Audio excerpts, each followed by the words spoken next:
संघर्ष हमारे जीवन का सबसे बड़ा वरदान होता है। जितना कठिन संघर्ष, जीत उतनी ही शानदार होती है।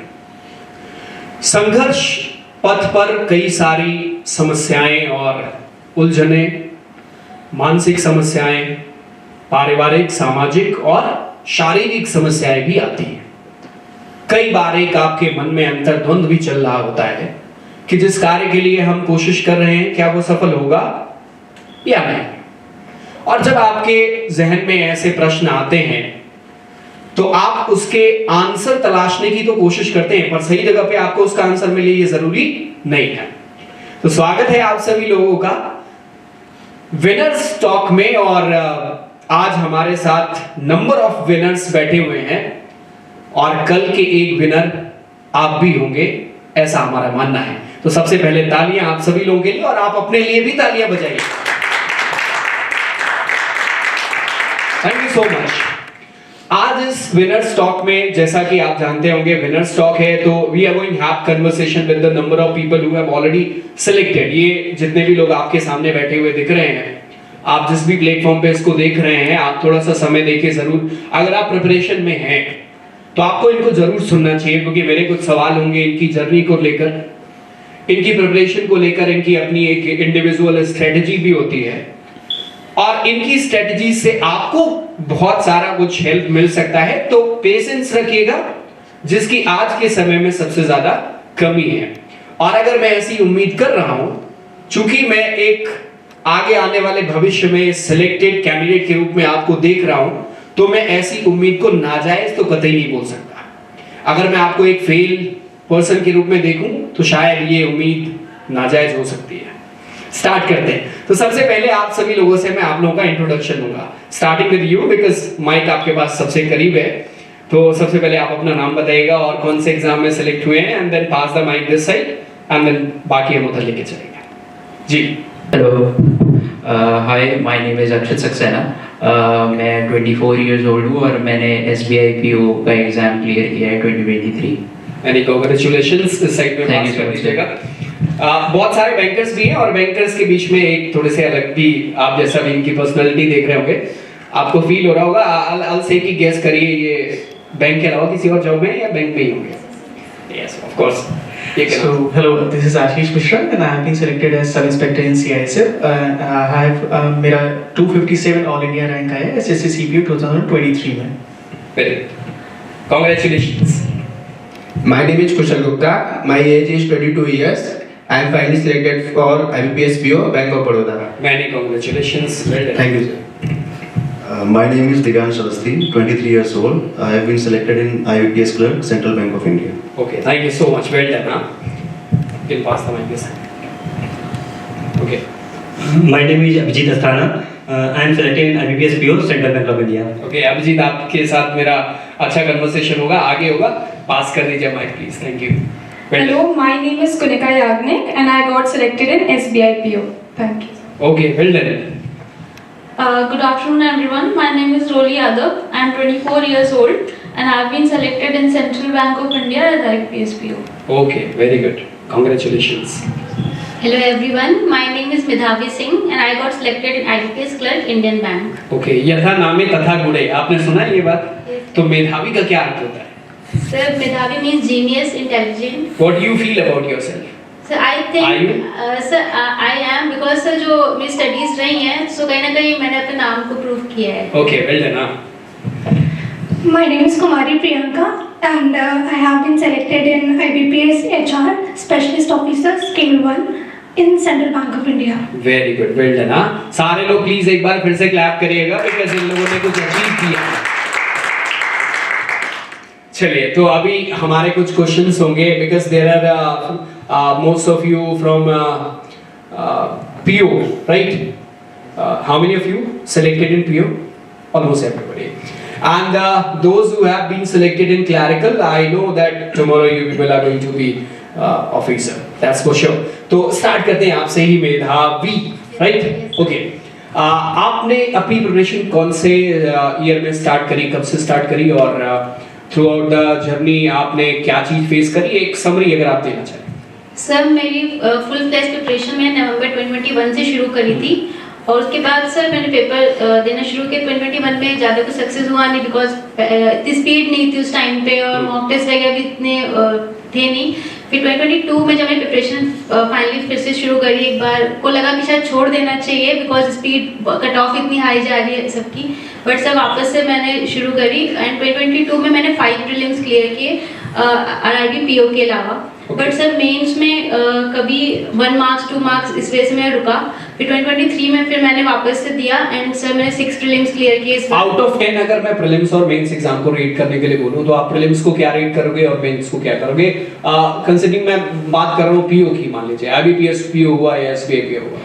सर आई थिंक प्रीलिम्स की मैं बात करूँ तो एक बात आपके बेसिक कॉन्सेप्ट क्लियर हो जाते हैं तो प्रीलिम्स इतना टफ मुझे नहीं लगा as compare to clerical because उसकी कट ऑफ भी इतनी हाई नहीं जाती है। बट अगर मैं मेंस की बात करूँ तो सर ऑफकोर्स PO का पेपर काफ़ी लेवल अप होता है उसमें, और sir as compare to clerk भी पेपर अच्छा होता है बट उसे अगर हम देखें तो कट ऑफ भी बहुत ज़्यादा जाती है मेंस की। तो मेरे लिए दोनों चीज़ें इक्वली हैं एक तरीके से। और सर फिर इस साल मैंने 6 प्रीलिम्स क्लियर किए और मैं RIB PO इंटरव्यू वगैरह तक भी गई बट इंटरव्यू में नहीं हुआ। बाकी सर अभी मैं सिलेक्टेड हूँ, SBI क्लर्क का भी वेट कर रही हूँ। Very good. अभी आपसे मैं बात इसलिए नहीं कर रहा और मैं अपने दर्शकों से भी बोलूंगा because there is one candidate who is being selected in specialist officer exam right, IBPS SO, correct? हाँ, तो आपके भी सवाल होंगे, आप लोग थोड़ा सा वेट करिएगा, मैं आपसे बात करूंगा क्योंकि आपसे मुझे लंबी बात करनी होगी, सिर्फ आप ही हैं उस फील्ड की। आगे बढ़ते हैं, आपसे हम बात करते हैं। आपने कौन सा एग्जाम बताया आप सिलेक्ट हुए? Sir IBPS PO। जर्नी कैसी रही, कौन से ईयर में आपने स्टार्ट किया प्रिपरेशन? सर स्टार्ट मैंने किया था 2022 में। तब उतनी ज़्यादा गाइडेंस नहीं थी तो मैंने खुद से ही प्रिपरेशन किया था, लेकिन उस ईयर कोई भी प्रीलिम्स क्लियर नहीं हुआ था। तो रियलाइज कब हुआ कि अभी कुछ गाइडेंस मैंने IBPS और SBI ही दिया था। अच्छा, मुझे एक सवाल है आपके लिए, आपको क्या लगता है कि गाइडेंस जो जैसे कोचिंग इंस्टीट्यूट्स में जाके पढ़ाई करना क्यों, क्या ये जरूरी है, और अगर जरूरी है तो क्यों जरूरी है? आप क्या फील करते हो? मुझे ऐसा लगता है मेरे लिए तो ये इम्पोर्टेंट था क्योंकि एक एनवायरनमेंट की मुझे एक ज़रूरत थी, मतलब रोज वहाँ पे जाना, फिर एक फील करना कि और भी बच्चे हैं, थोड़ा कंपटीशन महसूस होता है वहाँ जाके। तो ये मेरे लिए स्कूल से ही मेरी हैबिट बनी है, जब तक मैं मेरे अराउंड कंपटीशन में नहीं देखती हूँ तब तक मैं उतना सीरियसली अपना बिल्कुल वो बहुत सुटेबल लाइन बोलेंगे, I came I saw and then I conquer, right? बिल्कुल ऐसे ही आपको आना चाहिए। कोई भी चीज की प्रिपरेशन कर रहे हैं, first of all you have to come there, see analyse करें एंड देन एनालिसिस करने के बाद आप अपनी स्ट्रेटजी पे काम करें and then you can go for it and then finally bang bang, right? ऐसे ही होगा। आपसे बात करते हैं। Thank you so much. आपकी प्रिपरेशन जर्नी कैसी रही, कब आपने स्टार्ट किया और आपको क्या लगता है कितने समय में, जितने समय में भी आप सिलेक्ट हुई हैं SBI तक पहुंचने के लिए, ये समय सही रहा आपके लिए या फिर आपको लगता है आपने ज़्यादा समय दिया? Sir, I think समय appropriate था। I started in July 2022. थोड़ा टाइम लगा मुझे, but sir, I think the time was appropriate. 2022 में स्टार्ट किया? Yes sir, July 2022. हाँ, इसके पहले और कौन से एग्जाम्स दिए आपने? Sir, SSC. आप CGL. तो SSC CGL से आपका स्विच करने का क्या मोटिव था? यानी Sir, I could not qualify the mains, so sir I had to, because I was thinking that it was too tough. तो आपको नहीं लगा कि वो SSC CGL का मेंस में अगर इतना तकलीफ हो रहा है तो ये बैंक में भी आगे जाके हो सकता है? इवन दो अगर कैंडिडेट से बात करें तो most of the time people used to say, I mean candidate used to say कि SSC is comparatively easier than banking. वो अभी मैं आगे भी और बात करेंगे उस पर ये है कि ऐसा लोगों का परसेप्शन होता है, पर मुझे लगता है कि कॉम्पिटिटिव वर्ल्ड में आसान तो कुछ भी नहीं है। सर मैं कंपेयर करना पसंद नहीं करूँगी सर, क्योंकि जब मैं SBI PO का इंटरव्यू दे रही थी तो CGM सर ने मुझसे ये पूछा था कि बेटा how could you choose between SSC and banking. So I said कि sir I think according to me when I gave both examinations I thought that I am best suited for banking sir. Very good. Yes sir. Why? Sir because any specific reason you find? Sir, because in SSC we have to go for GS section, which is very wide. I did not think that I could cover it all up. And so in banking, current affairs, which is easier to study. Academics आपका क्या रहा था? Sir, BCom and MCom. BCom. Yes sir. So suitable. Yes sir. That's good. Thank you so much. आपकी journey कैसी रही? आपसे तो और भी बातें करनी है। आप कहाँ से हैं? सर मैं यहाँ सीतापुर से बिलोंग करता हूँ। सीतापुर से, एक स्मॉल टाउन है। यस, स्मॉल टाउन है। तो फैमिली बैकग्राउंड के बारे में थोड़ा सा बताइएगा। सर मेरी फैमिली बैकग्राउंड बहुत ज़्यादा अच्छा नहीं है। मेरी मदर हाउसवाइफ है और फादर जो है वो एक 4th ग्रेड एम्प्लॉई है सर गवर्नमेंट कॉलेज में। ओके। तो वहाँ से निकल के आपने स्कूलिंग तो प्राइमरी स्कूलिंग सरकारी नहीं, सरकारी स्कूल में नहीं, बट हाँ छोटे स्कूल्स में किया है वहाँ पे ही। उसके बाद इंटरमीडिएट करके मैं लखनऊ आया था। क्या मोटिवेशन लगता था कि ऐसे कोई भी सरकारी नौकरी के लिए करना ही है, क्योंकि आपने बताया आप लगभग 3 साल आपने प्रिपरेशन करी इस 2021 में स्टार्ट किया था। 2021 में स्टार्ट किया आपने, ऑलमोस्ट 3 इयर्स दिए हैं। Yes, तो ये it wasn't easy I think, क्योंकि आपने Yes, sir. 3 साल दिए हैं तो आपने ज़्यादा फेस किया हुआ है। Yes sir. तो आप ज़्यादा बेहतर बता सकते हैं, बताइए। सर 2021 में मैंने जब स्टार्ट किया था तो मेरे बेसिक कॉन्सेप्ट्स ही क्लियर नहीं थे सर, तो कोई एग्जाम क्वालिफाई नहीं होता। बट 2022 में मैंने जब फिर से बैंकिंग एग्जाम सारे दिए, बट मेरा कोई भी प्रीलिम्स क्लियर नहीं हुआ। उस समय सर मैं बहुत ज़्यादा लॉस्ट था सर, बिल्कुल मेरा होप नहीं था कि अब मैं कुछ कर पाऊँगा। बट सर फिर मैंने ट्राई किया कि एक बार और सर एक अटैम्प्ट और करते हैं सर। घर से दूर रह के पढ़ाई करी क्या? यस सर, लखनऊ में। लखनऊ में रह के, यानी रूम लेके? Yes sir. इसके बारे में भी बात करिए, बहुत इंपॉर्टेंट चीज़ है, Yes, sir. क्योंकि बहुत सारे बच्चे रूम लेके पढ़ाई करते हैं और पढ़ाई कम, और मैं क्या बोलूँ, लेकिन ठीक है उसके बारे में बात करेंगे क्योंकि जानना ज़रूरी है Yes. कि क्या चीज़ें होती हैं जब आप अपने पेरेंट्स से अलग होते हैं, तो आपको कहाँ पे डिस्ट्रैक्शन आ सकता है और क्या चीज़ों का ध्यान रखना चाहिए। I think you can tell, उसके बारे में बात करेंगे। पहले आपसे बात करते हैं। Hello sir. हाँ, तो आपकी जर्नी कैसी रही, कहाँ से स्टार्ट हुई, कैसे पहुँचे यहाँ तक? State bank of India, right? PO. Yes, sir. Sir मैंने स्टार्ट करी थी अपनी journey at the end of 2021। मैंने महिंद्रा ज्वाइन करी थी एंड फॉर्चुनेटली मैं महिंद्रा को अपना इस चीज़ का बहुत ज़्यादा क्रेडिट देता हूँ। इफ़ यू अलाउ मैं एक सर का नाम लेना हाँ चाहूँगा। बिल्कुल बोल सकते हैं। तो सर मैंने आलमबाग ब्रांच ज्वाइन करी थी, वहाँ पे एक शिवा शुक्ला सर है, वो मैथ्स पढ़ाते हैं। तो उन्होंने मेरे को फर्स्ट डे से गाइड करना शुरू किया था एंड उन्हीं की वजह से मेरे को एक अच्छा गाइडेंस मिल गया था। तो 2022 में मैंने एग्जाम्स दिए, तो उस साल मेरा IDBI एग्जीक्यूटिव हो गया था और उस साल IBPS PO मेंस और IBPS clerk mains, SBI clerk mains, मैंने सारे एग्जाम दिए थे। तो मेरा फाइनल ऑलमोस्ट वेटेड था कि मैं 3 फाइनल रिजल्ट्स वेटेड हैं, बट मेरा तीनों में नहीं हुआ और मैं मुंबई में जॉब कर रहा था तब IDBI में, मेरे को बहुत होप था। बट मुंबई में IDBI में आपको क्या लग रहा था, सेटल इतनी चकाचौंध वाली जगह पे आप थे, आपको ऐसा क्यों लगा कि चलते हैं SBI की तरफ? सर एक सेटिस्फैक्शन नहीं था, ऐसा लग रहा था। किस लेवल का सेटिस्फैक्शन चाहिए था? सर एक लाइक आप अपने बारे में एक सेल्फ इमेज बनाते हैं ना, जब मिरर में खड़े होते हैं आपकी, मैं कितना केपेबल हूँ करने की चीज़ें। Very good. तो मैं जब वहाँ था मुझे वो सेल्फ सेटिस्फैक्शन नहीं आ रहा था, अपने अराउंड लोगों को देख रहा था मैं, क्योंकि मैं जहाँ पोस्टेड था वहाँ बहुत सारे बैंक्स, वो पूरा बैंक्स का ही एरिया, IT ऑफिसेज हैं, बैक ऑफिस है, तो मैं वहाँ देखता था SBI के ऑफिसर्स रहते थे, तो उनको जो रिस्पेक्ट मिलती थी वहाँ पे, हम लोग कहीं जाते थे अगर, तो मुझे लगा कि मैं क्यों नहीं कर सकता ये।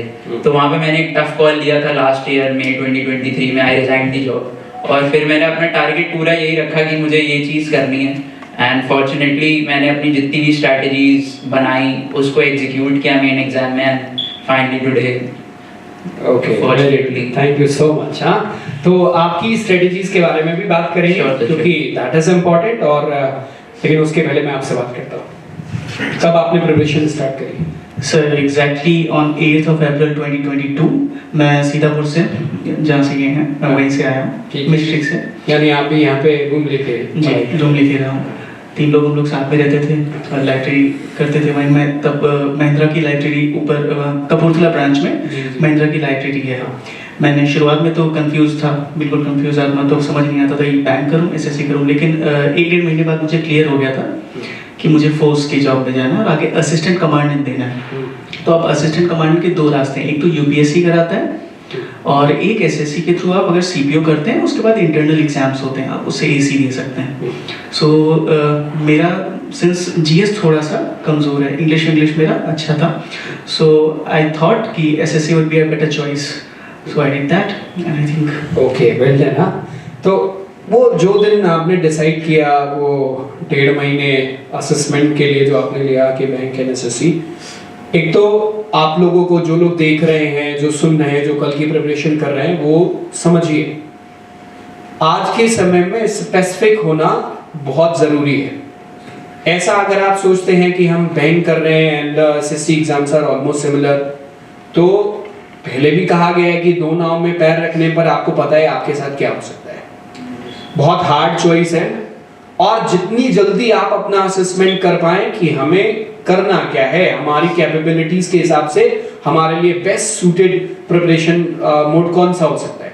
अगर आप ये कर सकते हैं और जितना जल्दी कर सकते हैं बिना समय गंवाए उतना बेहतर आपके लिए होता है। जो आपने और आपने भी बताया था कि हमने स्विच किया और वो डिसीजन जो है जितनी जल्दी आप ले पाते, क्योंकि जब फास्ट कंपटीशन के टाइम में आप होते हैं ना तो डिसीजंस बहुत मैटर करते हैं। एक तो सही होने चाहिए और दूसरा बहुत तेज होने चाहिए। यू कैन नॉट वेट कि अभी 2-4 एग्जाम और दे के देखते हैं फिर क्या सिनेरियो बनता है एंड देन आई डिसाइड, वो सब स्थिति नहीं है। Take the decision and then आपको प्रिपरेशन उसी हिसाब से करनी पड़ेगी, वो माइंडसेट बना के। चलिए आपसे बात करते हैं। हेलो सर, आप कहाँ से हैं? सर मोहन लालगंज लखनऊ से ही। लखनऊ से ही है। कौन से ईयर में प्रिपरेशन आपने स्टार्ट सर 2022 अप्रैल 22 में स्टार्ट करी, यानी आपने ज़्यादा समय नहीं लिया। Yes sir. ठीक है, फिर भी ये 2 साल का समय आपको लगता है ज़्यादा है, कम है, या फिर ठीक है प्रिपरेशन? नहीं सर सही है इतना। तो ये 2 साल में आते आते कभी ऐसा नहीं लगा कि अब तो यार हो नहीं रहा है कुछ भी? नहीं सर, लगता था, टफ लगता था, लेकिन मन में ये था कि मुझे कैसे भी करना है, कुछ भी हो जाए, क्योंकि सर अगर नहीं करेंगे तो वैसे भी नहीं होगा, और ये था कि करना तो है ही। तो सर करते गए और सर रिजल्ट अब आपके सामने है। सही कहा आपने, गिरते शहसवार मैदान जंग में वो तिफल क्या गिरेंगे जो घुटनों के बल चलते हैं। यानी अगर आप कोशिश ही नहीं करेंगे तो मतलब ही खत्म हो जाता है। Yes sir. जैसा आपने बोला, थैंक यू सो मच। आपसे बात करते हैं, कब आपने प्रिपरेशन स्टार्ट किया? सर मैंने 2023 जनवरी से स्टार्ट की। मैं जॉब में था तो तमिलनाडु में, तो वहाँ से मैंने रिजाइन कर दिया क्योंकि क्लाइमेट मुझे सूट ही नहीं कर रहा था वहाँ। हाँ, आपको देख के लगता भी आपको सूट नहीं कर रहा होगा, वो ह्यूमिड क्लाइमेट है ना। Yes sir. तो फिर महिंद्रा भूतनाथ ब्रांच में मैंने पता किया कि कौन से गवर्नमेंट एग्जाम्स है। अगर तैयारी करी रहे, प्राइवेट की कोई तैयारी तो होती नहीं, सीधे या तो रिजेक्शन या तो एप्लीकेशन। तो बैंकिंग में रीजनिंग, मैथ्स, ये सब थी मेरी बहुत स्ट्रॉन्ग थी। तो वहाँ सर ने गाइड किया कि साल के स्टार्ट में पहले क्लरिकल एग्जाम्स होते हैं, एंड तक पीओ का मेंस में अगर पूरी तरह घुसोगे तो क्लरिकल भी रह सकता है। तो मैंने क्लरिकल में पूरा फोकस दे दिया और clerical Central Bank of India ली। अब मैं पीओ की तैयारी कर रहा हूँ, मुझे सूट किया एग्जाम, इसलिए मैंने उसकी वेरी गुड। आगे आप पीओ की प्रिपरेशन करेंगे ना। अब जो आपसे ही बात करेंगे और आपसे थोड़ी लंबी बात करेंगे, ठीक है। जो लोग स्पेशलिस्ट ऑफिसर की प्रिपरेशन कर रहे हैं, क्योंकि आप में से बहुत सारे ऐसे कैंडिडेट्स होते हैं आज के समय में जो बीटेक करने के बाद इनके पास, या सिर्फ बीटेक ही नहीं, बहुत सारे जो आपके स्पेशलाइज्ड जो आप ग्रेजुएट होते हैं हाँ सेक्टर से, तो उनके लिए अपॉर्चुनिटी बैंक में बनती है। इवन तो एग्रीकल्चर वाले भी कर लेते हैं ना, उनके लिए भी ऑप्शंस होते हैं, लॉ वालों के लिए भी होता है, आई थिंक आईटी वालों के लिए, और बहुत सारे होते हैं। तो आपसे बात करते हैं। आपने प्रिपरेशन, हेलो हाय, आपने प्रिपरेशन बैंकिंग में एसओ के लिए ही सोच के स्टार्ट किया था, या फिर आपने सोचा था कि जो आईबीपीएस आएगा, पीओ, क्लर्क, ये सारा भी देंगे और एसओ तो अपना ही है, वो एक अलग सा एग्जाम अपने लिए भी बना है, वो भी देंगे? आपने मैंने बैंकिंग की प्रिपरेशन फुल फ्लेजेडली स्टार्ट करी थी। हाँ, कौन से ईयर में? सो अप्रैल 2022। हाँ, ठीक है। And sir this was my first attempt SO. So basically मैंने स्टार्ट तो पूरा बैंकिंग से किया था, लेकिन कुछ प्रीलिम्स क्वालिफाई हुए, एफसीआई, एलआईसी, एडीओ, लेकिन आते आते फिर फाइनली मेरा ये वाला फाइनल हैपेंड।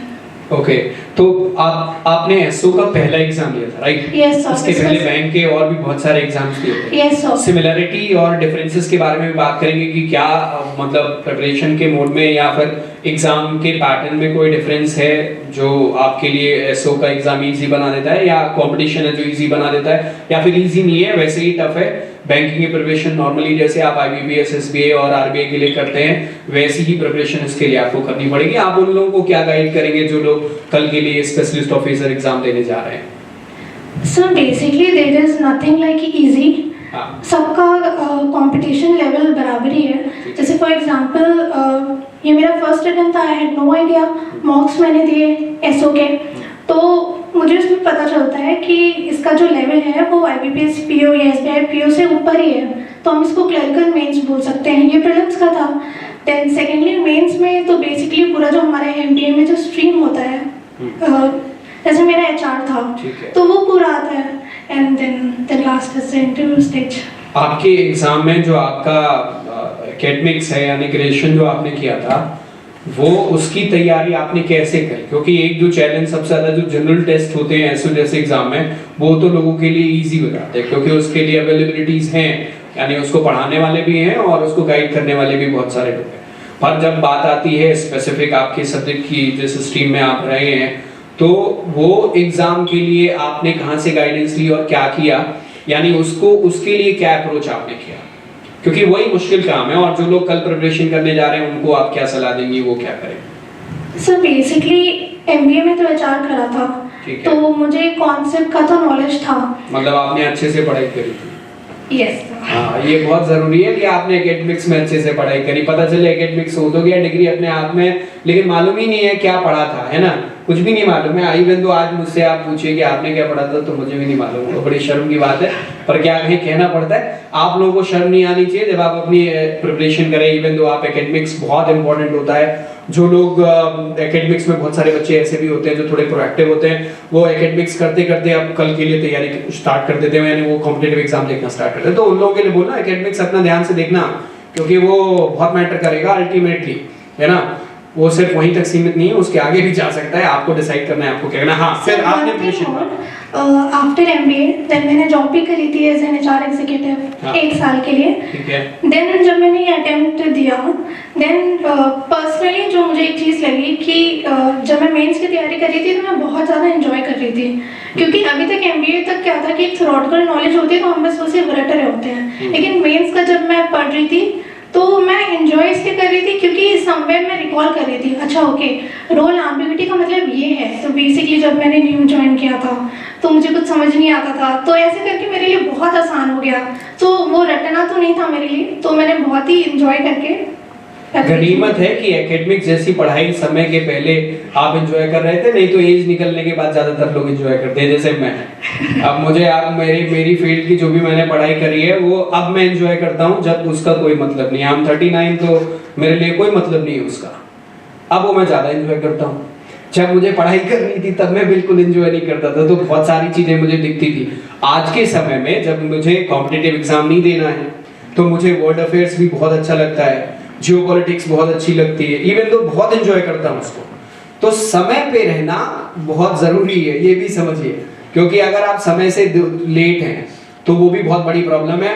समय निकलने के बाद हाथ में कुछ भी नहीं रहता, फिर आप कितना भी पढ़ लो, आप कितना भी एंजॉय कर लो। एंजॉय करने के लिए अगर वो प्रिपरेशन का टाइम आप एंजॉय कर सकते हैं तो nothing could be better than that. उससे अच्छा कुछ भी नहीं हो सकता, जैसा आपने बोला भी, प्रिपरेशन एंजॉय करना। Thank you so much.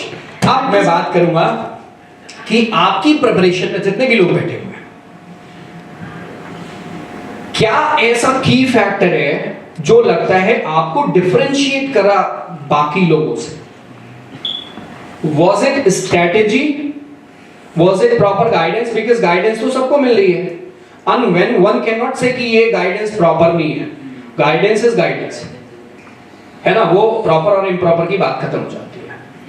और दूसरी बात आती है ट्रस्ट की, जिससे आप गाइडेंस ले रहे हैं, if you have trust on that person, तब तो ठीक है। अगर वहां जरा सा भी डाउट है, और इवन दो सेल्फ डाउट, ये दोनों बड़े है ना, तो ये दोनों चीजें तो नहीं होनी चाहिए। तो मेरा जो सवाल आपको समझ में आया, कौन आंसर करना चाहेगा? पास में ही है माइक में, बोलिए। सर एक्चुअली जब मैं 2022 में एग्जाम्स दे रही थी तो उस टाइम मैं अपने घर से प्रिपरेशन कर रही थी, तो प्रीलिम्स तो मैं क्लियर कर लिया था, बट मेंस में जो मुझे इशू आ रहा था वो बेसिक करंट अफेयर्स में आया था सर। फिर जब मैंने महिंद्रा ज्वाइन किया 2023 में, मैंने मेंस का बैच ज्वाइन किया था, एंड सर ओरिएंटेशन क्लास चल रही थी हमारी, and sir I want to mention जैसे हमें रीजनिंग बैच मिले थे कपूरथला ब्रांच से मैंने ज्वाइन की थी। उन्होंने फर्स्ट डे बोला था कि करंट अफेयर्स की कॉपी बनानी चाहिए और डेली आपको नोट करना चाहिए, एंड सर मुझे लगता है उसकी वजह से मेरे मार्क्स भी इम्प्रूव हुए, और सर उसकी वजह से मैं फाइनल सिलेक्शन भी, क्योंकि बाकी सब्जेक्ट इंग्लिश सर भी सही थी, मैथ्स रीजनिंग भी मैथ सही था, बट जो सर सिलेक्शन रुका था 22 में वो मेरा करंट अफेयर्स की वजह से रुका था, जो कि 23 में मैंने क्लियर किया। तो सर मैं इसको मेंशन करूंगी। ऐसा सेकेंडली 2023 में सर मैं सोशल मीडिया से कट ऑफ कर दिया था। Very good. ये वाला सवाल मेरा आगे बनता, लेकिन आपने पहले ही इसके बारे में बात कर ली है, लेकिन फिर भी और आपके लिए आसान है, गर्ल्स के लिए आसान है, बॉयज के लिए उतना आसान नहीं है सोशल मीडिया छोड़ना। या आप बाहर रह के पढ़ाई करिए क्या? यस सर, मैं लखनऊ में पीजी में। और आपका घर किधर? सर मैं राइट से हूं। तो आपके लिए तो डिस्ट्रैक्शन कम ही होता होगा, आपको डिस्टर्ब करने वाले भले मिल जाते रहे होंगे सर। एक्चुअली आप खुद से तो नहीं हो रहे होंगे। सर जब मैं जॉब में, बाकी फ्रेंड्स भी थे तो वो अपनी जॉब कंटिन्यू कर रहे थे और मैं छोड़ चुकी थी सर, तो इंस्टाग्राम पे होता ना उनकी लाइव्स देखते हो कि वो एंजॉय कर रहे हैं, वो घूम रहे हैं, तो सर मुझे थोड़ा सा लगता था कभी बड़ा ग्लैमरस है। हाँ सर एग्जैक्टली, कि मतलब पार्टीज कर रहे हैं, घूम रहे हैं, और फिर लगता था सर क्या मतलब सही डिसीजन है छोड़ने का कि नहीं, इस वजह से मैंने इंस्टाग्राम अनइंस्टॉल कर दिया। और आपको पता होना चाहिए कि ground reality is totally different, है ना, वो बिल्कुल अलग है। जो दिखता है आज के समय में virtual life is totally different from real life, Yes, sir. है ना। अभी मैं ऐसे सूट बूट में दिख रहा हूँ, यू माइट बी थिंकिंग कि ये बड़ा एंजॉय कर रहे हैं, यहाँ से बाहर निकलने के बाद मैं कैसे होता हूँ यू नेवर नो, है ना, और किसी को नहीं मालूम। सर वही तो हकीकत क्या है कोई नहीं जानता, स्ट्रगल क्या है लाइफ का किसी को नहीं मालूम है। तो कभी भी इस फेरे में तो कभी मत पड़िएगा कि जो सोशल मीडिया पे दिख रहा है वही सच है। अब मेरी वाइफ को लगता है कि उसके सारे दोस्त घूम रहे हैं, मस्त मजे कर रहे हैं, हम ही नहीं घूम पा रहे क्योंकि इनकी जॉब ऐसी है पढ़ाने वाली, ये कहीं ज्यादा जा ही नहीं सकते। तो हकीकत ऐसा नहीं है, वो लगा वही रहे हैं जो उनका बेस्ट है, वो जो कहीं फोटो खिंचवा ली एक जगह टंग के ऐसे, वो वही लगा रहे बार बार। तो वो ये दिखाना चाह रहे हैं कि हम बड़े मजे कर रहे हैं, पर इंजॉयमेंट जो है ना वो सिर्फ अंदर से आता है। और जो भी काम कर लो उसको एंजॉय कर लो तो आप मतलब समझो कि बेड़ा पार हो गया, बहुत मजा है। हाँ हाँ, चलो अभी एक पॉइंट पे आते हैं।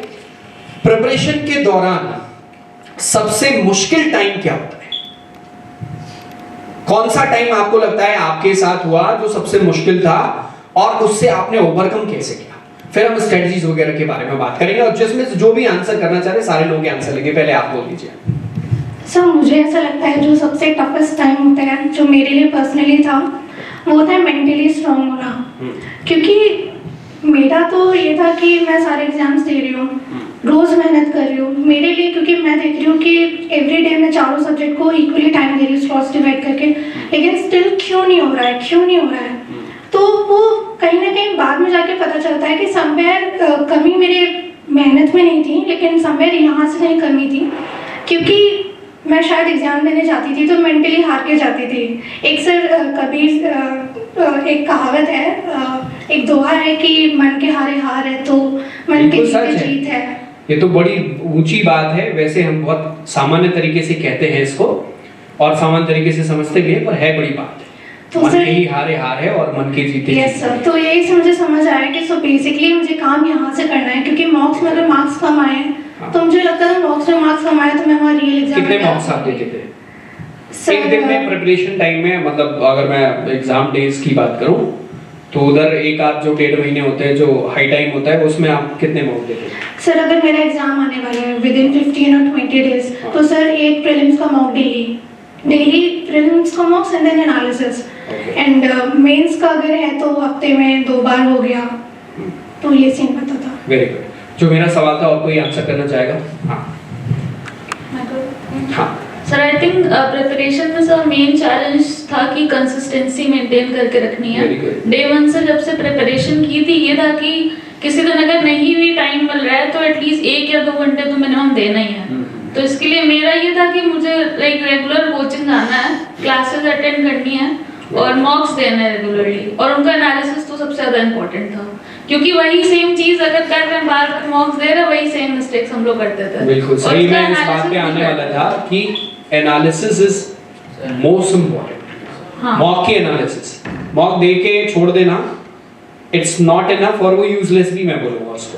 हकीकत जो बात है, अगर आप मॉक टेस्ट दे रहे हैं properly and if you analysing it properly then you can figure out. भाई अगर आप आईने में देख रहे हो अपने आप को and you find there is a pimple या कोई स्पॉट है, जब भी आप आइडेंटिफाई करोगे then you will think about rectifying it, right? आपको अपनी कमियों के बारे में पता ही नहीं है और फिर आप अपनी कमियों को दूर करने का विचार कैसे कर सकते हो? So first of all you need to identify कि वो कहाँ पे प्रॉब्लम आ रही है। So for that mock test analysis is very much important. I think जितने भी लोग यहाँ पे बैठे होंगे वो सारे लोग करते रहे होंगे। कोई ऐसा है जो मॉक टेस्ट की एनालिसिस नहीं करता था? नहीं, कहना भी नहीं चाहिए, अगर नहीं भी करते रहोगे तो बोल भी मत देना भाई, ठीक है? Thank you so much. तो आपने कहा कि जो कंसिस्टेंसी, बिल्कुल सही बात बोला, क्योंकि वो एक दिन पार्टी चल रही है, घर पे बोला गया कि अभी आज शाम को चलना है, वो सुबह का अलग सीन बन गया और फिर वो तो सब मेंटेन करना, हाँ शेड्यूल थोड़ा सा शिफ्ट करके पढ़ना पड़ता है। हाँ, वो आपको ब्रेक नहीं होना चाहिए, कंसिस्टेंसी बहुत मैटर करती है। चलिए आप में से आप आंसर करना चाह रहे थे, आप करिए। सर मेरा वर्स्ट फेज था जब मैं 2022 में भी कोई प्रीलिम्स एग्जाम क्वालिफाई नहीं कर पाया था। तो सर मैं बहुत ज़्यादा शैटर्ड था, तो मुझे लगा कि वहाँ से ओवरकम करना, 1 साल दोबारा फिर से पूरा सर वो करना, तो उसमें उसके लिए मुझे बहुत ज़्यादा मोटिवेशन चाहिए था। बट उस समय मैंने क्वालिफाई किया और 2023 में जब एग्ज़ाम दिया तो RRBs के भी कोई एग्ज़ाम क्वालिफाई नहीं हुए, प्रीलिम्स भी क्वालिफाई नहीं हुए सर। तो जब मैंने IBPS PO का प्रीलिम्स क्वालिफाई किया, पहला मेरा प्रीलिम्स क्वालिफाई हुआ था सर, तो मैंने कहा बस यही एक चांस है सर, बस यही चांस है और मुझे इसमें में पूरा करना है। और मैंने मेंस उसके बाद क्वालिफाई किया, इंटरव्यू किया और बढ़िया हुआ सर। स्ट्रेटजी क्या रही आपकी प्रिपरेशन की, क्योंकि आपने बताया आप रूम लेके पढ़ाई करते थे? Yes sir. कौन से ईयर में रूम लिया यहाँ पे? सर वही 2021 में ही। तो रूम लेने के बाद तो बहुत सारे मजे ही मजे होते हैं। नहीं सर, मजे की बात नहीं है, अगर जैसे जो कंसिस्टेंटली पढ़ाई पे फोकस्ड है। और आपको क्या लगता है वो क्या चीजें ऐसी है, क्योंकि अगर आप रूम लेके रहे होंगे तो आपने इसके आपके पलट लोगों को भी देखा होगा। सर मैंने 4 साल से प्रिपरेशन कर रहे हैं, कोई एग्जाम क्लियर नहीं हो रहा है। सर बाकी बहुत लोगों को देखा है कि बहुत लोग हैं क्या कमी करते हैं, क्या गलती करते हैं, हाँ प्रिपरेशन करते हैं बट वो दिखावे के लिए प्रिपरेशन करते हैं, या ऐसा मैंने कई लोगों को देखा वहाँ पे जहाँ पे रूम लिया। और मेरे रूम पार्टनर जो थे, जो साथ में कई लोग एक साथ मिलकर रहते हैं, 2-3 लोग, तो उससे सर पैसा बचाते हैं हम लोग और ऐसा करके वहाँ पे सर्वाइव करते हैं। तो हम लोग के अंदर था कि मिडिल क्लास लोग हैं सर, लोअर मिडिल क्लास से पढ़ाई ही एक हम लोग के पास होप है जिससे हम लोग अपनी फैमिली को आगे बढ़ा सकते हैं। तो हम लोग के पास कोई ऑप्शन नहीं था सर, हम लोग को सर करना था यही। तो सर हम लोग का फोकस था कि एग्जाम निकालना है सर। Very good. दिन भर में कितना समय आप देते रहे? सर लगभग वही 8 से 9 घंटे में देता था पढ़ाई पे। प्रॉपर्ली घर पे ही, कमरे पे ही रहना? हाँ रूम पे ही रहते थे सर, लाइब्रेरी नहीं ज्वाइन किया। 8 से 9 घंटे? Yes sir. है ना? मतलब रेगुलर रूटीन के? हाँ रेगुलर रूटीन था सर। और एग्जाम टाइम में ये थोड़ा आगे? एग्जाम टाइम में सर बढ़ा देते क्योंकि मार्क्स वगैरह की वो ज़्यादा करनी पड़ती थी सर। ये चलिए वेरी गुड। आपसे बात करते हैं। सर मेरा पर्सनली सबसे डिफिकल्ट टाइम ये होता है जो फेलियर्स हम देखते हैं उसके बाद खुद को वापस बैकअप करके उठाना, कि जैसे भाई ने बोला इधर कि 2022 में जैसे उसके नहीं होता, तो मेरे भी 2023 में जब 1 अप्रैल को कोई भी रिजल्ट नहीं आया तो उस दिन मैंने एक चीज़ रियलाइज़ करी कि मेरे पास, जैसे मैंने बताया मैं IDBI में जॉब कर रहा था, एक मेरे पास ये था ऑप्शन कि मैं एक मीडियोकर लाइफ ले लेता working in IDBI as an executive और 3 साल के बाद फिर अपनी लाइफ एक स्लो पेस पे चलाता, या एक ऑप्शन था कि मैं रिस्क ले लेता।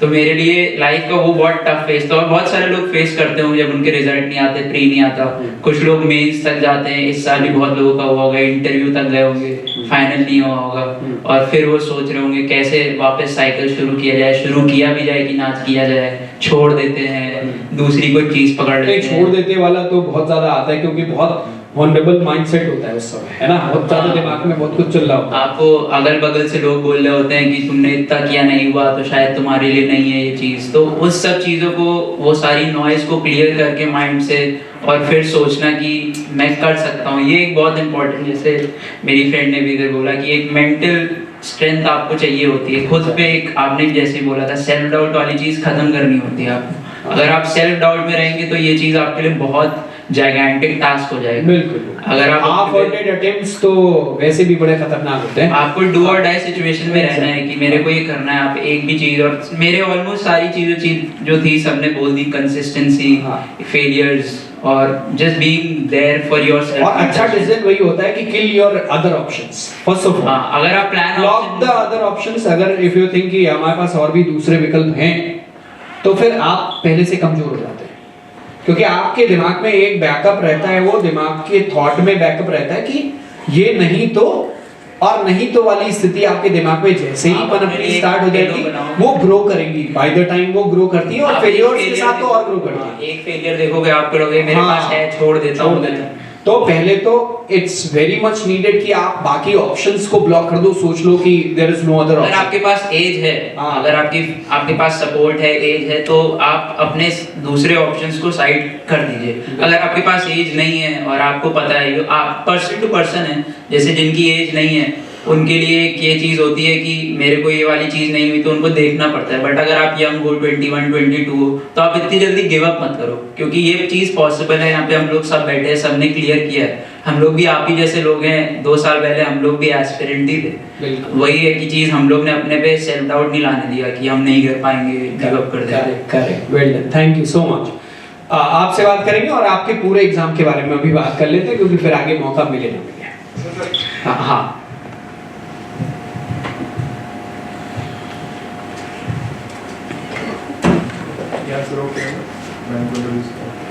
ओके, वेलकम करते हैं पहले तो आप सारे लोग, ताली बजा दीजिए आपके लिए। आपका नाम क्या है?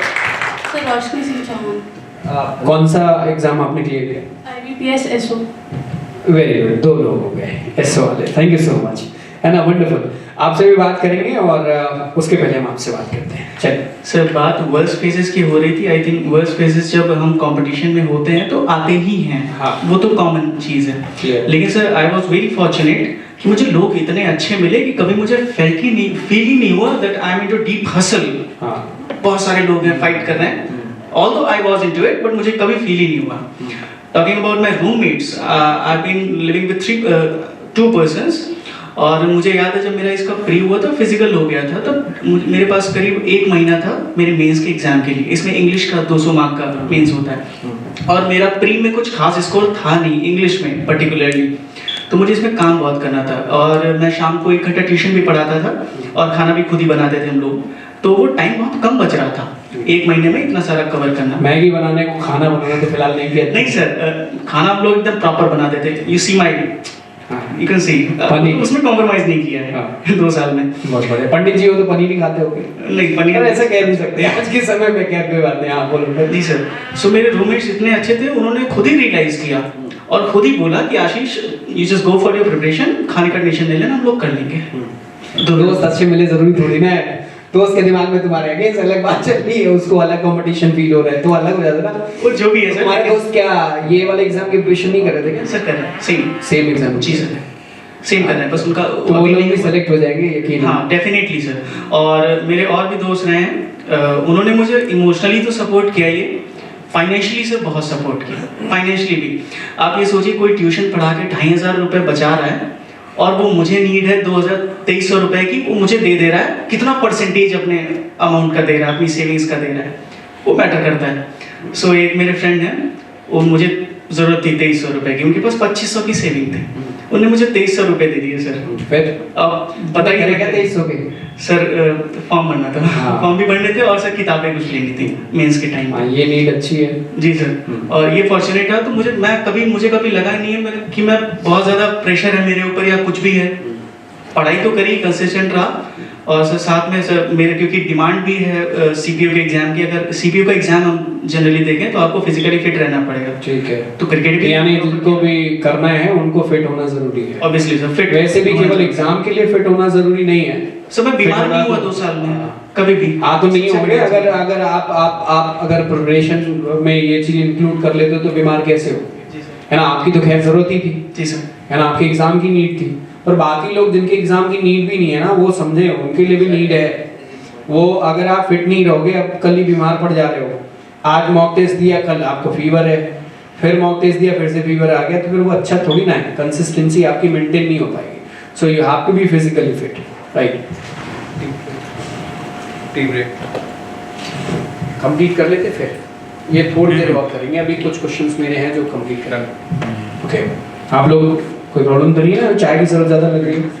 हाँ, वैसे भी कैफीन जो है वो बहुत डेंजरस है, आपको जरूरत नहीं होनी चाहिए बाहर से। चलो, तो फिर आपकी एग्जाम की बात कर लेते हैं। आपके एग्जाम में प्रिपरेशन के लिए क्या क्या चीज़ें बहुत ज़्यादा ज़रूरी है, क्या करना चाहिए, क्या नहीं करना चाहिए, वो आप बता दीजिए। और ये कि आपको क्या लगता है ये एग्जाम अगर कोई सोच ले तो बहुत मुश्किल है या फिर ईजी है?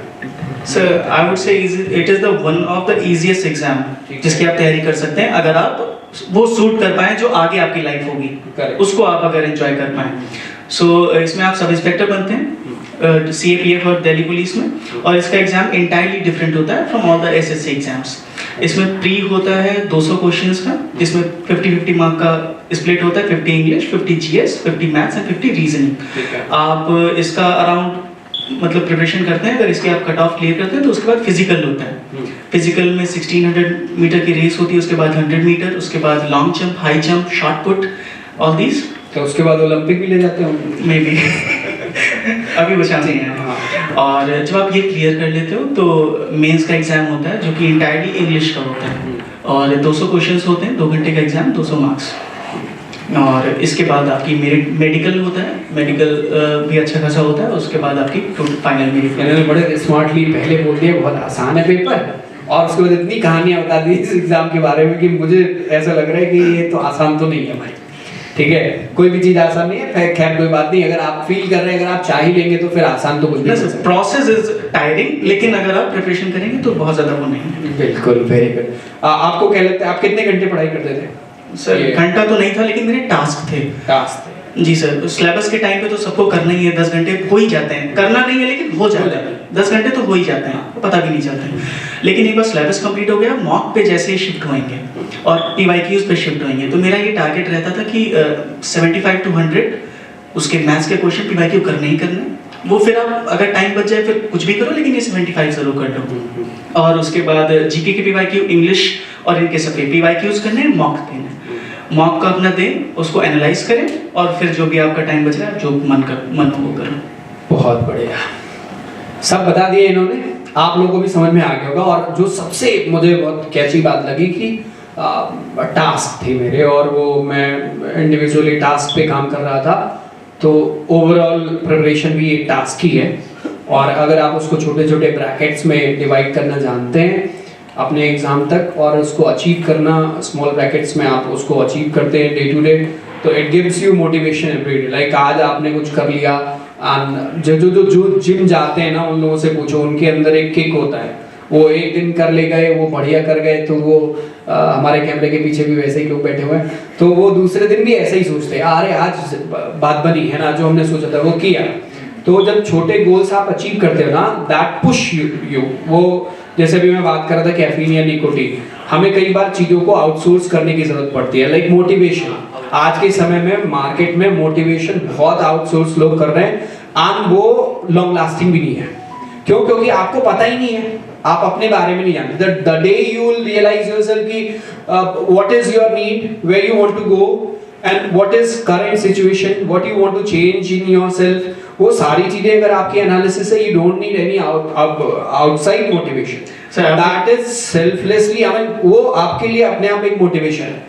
और जैसा आपने कहा कि छोटे पैकेट्स में करके और वो अचीव करना, वो एक बहुत बढ़िया तरीका होता है आज के समय में। रिवॉर्ड करते थे कभी आप अपने आप को? सर बिल्कुल, मैं क्रिकेट खेलता था, जब भी मेरे टास्क कंप्लीट हो जाते हैं मैं क्रिकेट खेलता था। That is also very important point. हां सर, एक चीज मैं ऐड करना चाहूंगा सर, ये मोटिवेशन की बहुत बात होती है, मुझे लगता है motivation is nothing just like a bubble. ये बबल है सर, ये फूटता है। तो आपको मोटिवेशन तब जरूरत ही नहीं पड़ेगी जब आपको रियलाइजेशन होगा। डिसिप्लिन इंपॉर्टेंट है। आपको अपनी नीड्स के बारे में पता है, आपको ये पता है कि इस नीड को फुलफिल करने के लिए आपको सैक्रिफाइसेस क्या देने हैं, and if you are ready for that you don't need any I mean outside motivation. वो आपको जरूरत ही नहीं पड़ेगी कभी भी।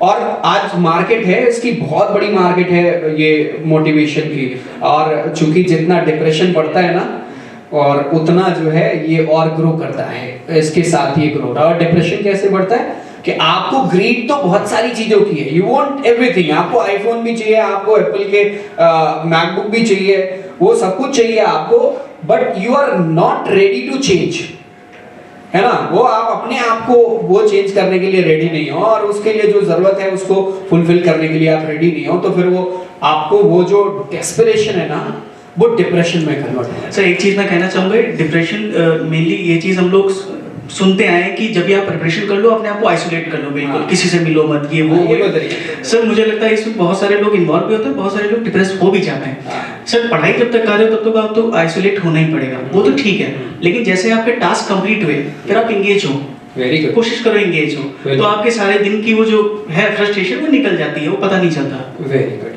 आप जब से आई हैं तब से कुछ बोली नहीं है, तो सबसे पहले हम चाह लेते हैं आप बोल लें कुछ चीजें जरूर, माइक दीजिएगा। हाँ, आपने कब से प्रिपरेशन स्टार्ट करी? सर बैंकिंग की प्रिपरेशन 22 से। मतलब इसके पहले और भी बहुत कुछ? हाँ, इसके पहले एफकेट की प्रिपरेशन थी।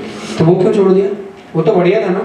हाँ, बट उसमें मेरा एफकेट जाने का मतलब ये हुआ कि आपका कुछ ड्रीम था, हाँ, जो आप चेज कर रहे थे, फिर आपने अपना ड्रीम क्यों छोड़ दिया? एसएसबी क्लियर नहीं हुई थी इसलिए चेंज कर दिया। ठीक है, कोई नहीं, होता है। तो आपने दूसरा बैंकिंग की प्रिपरेशन स्टार्ट करी, उसकी प्रिपरेशन का कुछ फायदा इसमें आपको मिला? हाँ, उसकी प्रिपरेशन से काफ़ी फ़ायदा मिला। जब एक बेस बन जाता है कि प्रैक्टिस करना है, सिलेबस कंप्लीट करना है, एक दिमाग में टारगेट सेट हो जाता है, तो उसी हिसाब से फिर भले ही मेरा गोल चेंज हो गया, मतलब उससे वो चेंज हो गया, बट फिर भी फोकस तो सेम ही था। कितना टाइम आपने लिया? 2 साल। 2 साल। उसके पहले कौन कौन से एग्जाम क्लियर हुए? Was it first? नो, मतलब हाँ, कंप्लीटली तो फर्स्ट था। उसके अलावा आरआरबी क्लियर हुआ मेरा। अच्छा, वो अभी उसका वो क्या अवेटेड है कुछ उसमें? हाँ, रिजर्व लिस्ट, हाँ क्लियर है बट रिजर्व लिस्ट है।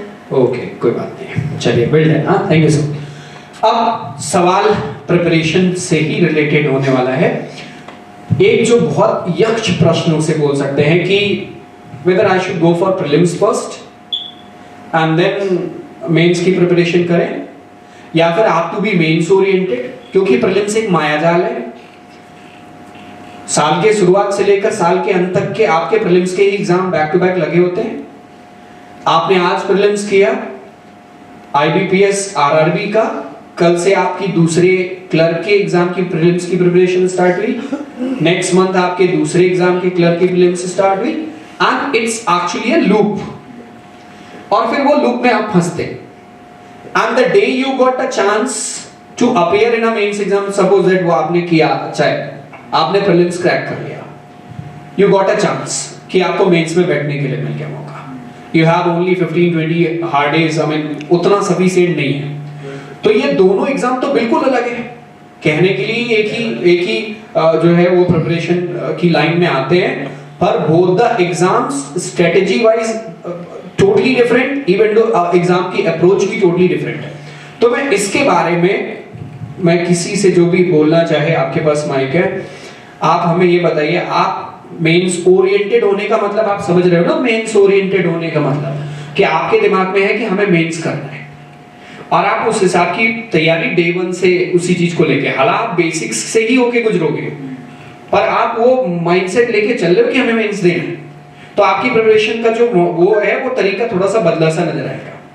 तो आप बताइए उसके बारे में, प्री और मेंस की स्ट्रेटजी, उसके लिए अप्रोच क्या होनी चाहिए, और क्या पहले से ही मेंस को दिमाग में रख के चलना चाहिए या फिर प्रीलिम्स क्लियर करने के बाद देखेंगे?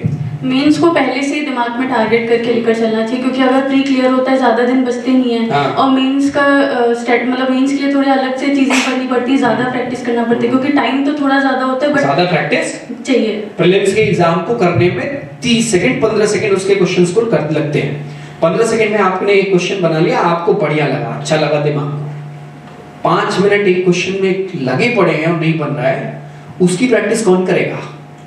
क्या आपको पता है वो उसको झेलना आना चाहिए कि 5 मिनट तक रिग्रेसली एक ही जगह पे दिमाग को एंगेज करके रख पाना, यही सबसे बड़ा आज के समय में टास्क है। मेंस का जो सबसे बड़ा प्रॉब्लम है वो यही मुझे लगता है। आप में से अब आप बताएंगे मेंस को लेकर। हाँ, कुछ कहना चाहते? Thank you so much.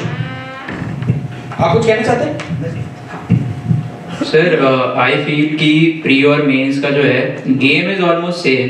The thing is कि आप उसको पकड़ कैसे रहो। लाइक अगर सपोज अगर मैं अभी प्रेजेंट टाइम में देखूं, अगर कोई बंदा अभी स्टार्ट करता है प्रिपरेशन, तो उसके पास अब टिल जुलाई तक ऑलमोस्ट 3-4 महीने हैं। तो अगर उसने अभी कोचिंग ज्वाइन करी है तो उसका मेजर फोकस उसको कोचिंग में भी यही रहेगा, सिलेबस कवर करे और उसके साथ मॉक्स देता रहे। बट मेरा सजेशन है जो मैंने अपने फर्स्ट ईयर में किया था कि मेरा बस सोल टारगेट मेरे को प्री निकालना है, तो मेरा उस साल कोई सिलेक्शन नहीं हुआ।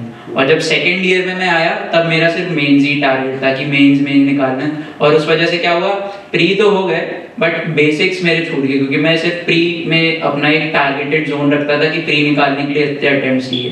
तो उसकी वजह से जब मैं मेंस में गया तो मेरे को अगर कोई लॉजिकल कोई अर्थमेटिक डीआई मिली तो मैंने प्री में उसको छोड़ा हुआ था, क्योंकि प्री में मैं एक ओरिएंटेड ही टारगेट रख के करता था कि प्री में इतने अटेम्प्ट्स किए, तो उसकी वजह से फेल हुआ। अब जब थर्ड ईयर में मैं आया तो मैंने उन दोनों को साइमल्टेनियस किया। तो मैं यही बोलना चाहूंगा, जो आपका क्वेश्चन है, कि आप दोनों को साथ में लेके चलो। अगर आपने प्री पढ़ा है तो आप एक स्ट्रेटजी बना के चलो साथ में कि आप अगर मेंस होता है तो आप उसको कैसे टैकल करोगे। अगर आपने सिंप्लीफिकेशन का क्वेश्चन सॉल्व करना शुरू किया तो आप उसमें उसके थोड़े टफ लेवल क्वेश्चंस भी देखो जाके कि क्लर्क के एग्जाम में कैसे आते हैं, उसमें परसेंटेजेस को फ्रैक्शन में कैसे आप जल्दी कन्वर्ट कर सकते हो। ये छोटी छोटी चीजें, आप रेशियो प्रपोर्शन कर रहे हो तो उसमें आप 1-2 डीआई भी टच करके आओ, ठीक है, आपने सॉल्व ना हो, it's not an issue, but आपके दिमाग में आएगा ना, आप प्री के क्वेश्चन टच ही नहीं कर रहे हो प्री से प्री करने में, तो आपका जब मेंस में आप बैठोगे आपको कुछ नहीं समझ में आएगा, आप बिल्कुल पैनिक कर जाओगे। और इसमें जीए जो लोग रहता है, जो लोग प्री पढ़ते हैं वो जीए छोड़ देते हैं, but GA is very important. आप जीए को नहीं इग्नोर कर सकते। लोग सोचते हैं कि जीए अरे बाद में 10-15 दिन में पढ़ लेंगे, ये सबसे बड़ी गलती वो तो प्रोसेस है ना सर। जैसा है, 2 चीज है, एक लैंग्वेज है जो प्रोसेस, लैंग्वेज में आप इन्वॉल्व होंगे तब आप सीख पाएंगे उसको। जैसे इंग्लिश की अगर बात करें तो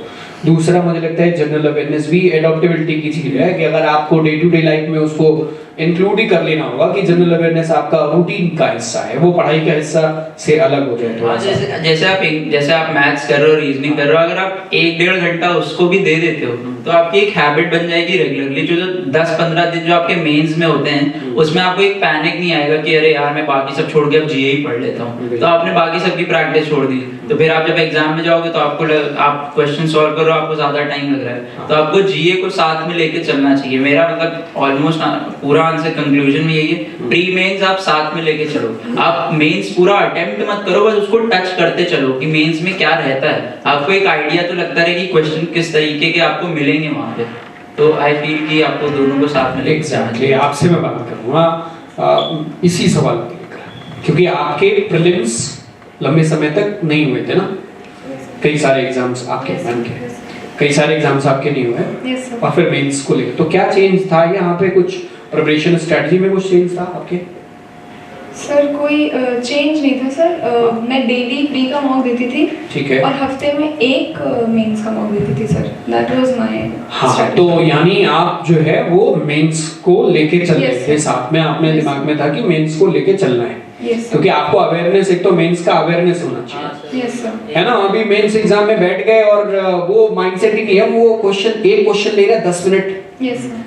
और दोनों एग्जाम में अप्रोच में भी डिफरेंस है। आई थिंक एक है स्पीड का exam and the other one is आपकी डिसीजन मेकिंग का, सिलेक्शन का। हाँ, वो बहुत मैटर करता है। आपको जैसे आपने बोला कि मैंने केवल एक क्वेश्चन किया मैथ्स का एसबीआई में, sir same I also, but वो डिसीजन आपको उस समय में बनाना आना चाहिए ना, कि वो डिसीजन आपको वो करेज होना चाहिए, और उसके लिए अभ्यास होता है। डिसीजंस लेने के भी अभ्यास प्रैक्टिसेस होते हैं सर। अगर आप, हाँ सर एक चीज और होती है कि कभी-कभी हमें लगता है, जब सर मैंने आईबीपीएस पीओ का मेंस दिया था तो सर मुझे रीजनिंग बहुत टफ लग रही थी, मुझे लगा कि मुझसे नहीं हो रही है। सर जब मैं बाहर आई तो मुझे रियलाइज हुआ कि बहुत लोगों से नहीं हो रही है। ठीक है सर, ये भी मेंस में एक चीज होती है कि कोई एक सेक्शन ऐसा आपको अच्छा लगा जब बाहर और लोगों से नहीं हो रहा? यस, अच्छा लगा कि दूसरों का नहीं हो रहा, इसलिए अच्छा लगा ना, क्योंकि सर उससे ये रियलाइज हुआ कि मेरी प्रिपरेशन वेस्ट नहीं थी, सबके लिए थोड़ा बहुत था सरप्राइजिंग। सर सेम जब एसबीआई पीओ का मैथ्स दिया, अकाउंट्स दिया, तब भी मुझे लगा। अच्छा, एंट्री लेवल पे एग्जाम की प्रिपरेशन के सबसे आसान सब्जेक्ट कौन सा लगता है? मतलब जनरली अगर इन जनरल हम किसी से पूछें। Sir English. आपका इंग्लिश अच्छा है, that's why you are saying, but in general आप में से कोई बोले सबसे आसान सब्जेक्ट लगता है जो अगर किसी भी प्रिपरेशन करने के लिए डे 1 कोई है, वो इवन वो थॉट भी डेवलप करना स्टार्ट करे, क्या रीजनिंग सबसे आसान लगती है। आज मेंस एग्जाम में मेरे को बोलो सबसे मुश्किल क्या होता है? मैथ्स और रीजनिंग भी, क्योंकि हाँ अभी रीजनिंग में क्या है ना कि वो उसमें भी आपका डिसीजन मेकिंग बहुत होती है, फिर वो डिसाइड करने लगता है। चलो कुछ और सवाल है मेरे, जो भी आंसर करना चाहेगा। आपको क्या लगता है मेंस को, या सॉरी इस एग्जाम को देने के लिए कोई स्पेसिफिक हमारा टाइम होना चाहिए बैंकिंग एग्जाम देने के लिए कि हमें इतने घंटे पढ़ाई करने हैं, या फिर आपको लगता है कि जैसे आपने बोला हालां एग्जाम अलग था कि हमें टारगेट ओरिएंटेड होना चाहिए और वो डिफॉल्ट होता चला जाएगा? टारगेट ओरिएंटेड होना। टारगेट आपने कैसे किया था? ये क्या था? यस सर, सर मैं 4 आवर्स 5 आवर्स की स्टडी करती थी सर, 1 आवर मॉक, पर आप घंटे नहीं काउंट करते थे ना?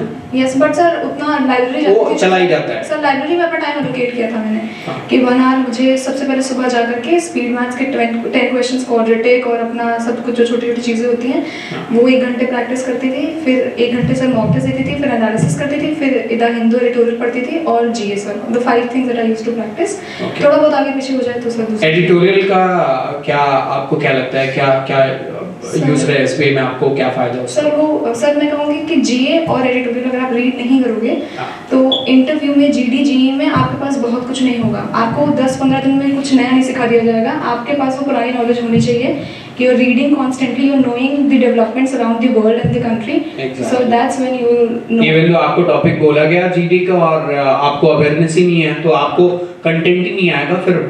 Yes, sir. और क्योंकि जब आप कंटेंट होता है, कंटेंट चेन में होता है, आज के समय में हर एक चीज का एक सिंक है, एक चीज दूसरी चीज से कैसे अटैच करनी है, उसके लिए आप जब पढ़े रहोगे तब आप कर पाओगे, तब आपके पास हैवी कंटेंट होगा बोलने के लिए सामने। सर एक पॉइंट ऑफ टाइम के बाद मुझे एडिटोरियल और करंट अफेयर्स पढ़ाई नहीं लगती थी सर, मजे आते थे कि सर अब नहीं कर रहे हैं तो कैसे चलेगा, बिल्कुल कुछ तो पढ़ने के लिए होना चाहिए सर। चलो अभी कुछ रैपिड फायर क्वेश्चंस करेंगे ना। चलिए फिर अभी एक सवाल आप ही के बीच से आया है कि जनरली कैंडिडेट्स के साथ एक प्रॉब्लम होती है कि वो उनको अपनी स्ट्रेंथ और वीकनेसेस का एनालिसिस नहीं होता है और इसलिए वो अपनी स्ट्रेटजी अपने हिसाब से प्लान आउट नहीं कर सकते, क्योंकि आज के समय में अगर आप स्ट्रेटजीज किसी से सुन लें, यानी मुझसे आप पूछेंगे तो मैं अपनी कोर को ध्यान में रख के और जो मैंने किया है उसके हिसाब से मैं आपको गाइड करूंगा, तो वो मेरा अपना है ना। और यहीं पे बात आती है अप्रोच की, इसीलिए अप्रोच जो है वो पर्सन टू पर्सन वेरी करता है ना, सभी का अपना तरीका होता है। अगर आपको पता होगा तो अगर आपसे कोई कहता है कि ये कर लेने से काम बन जाता है, तो ये करने से बनता होगा, ये फैक्ट है, पर उससे बेहतर आपके अपने किसी तरीके से हो सकता है।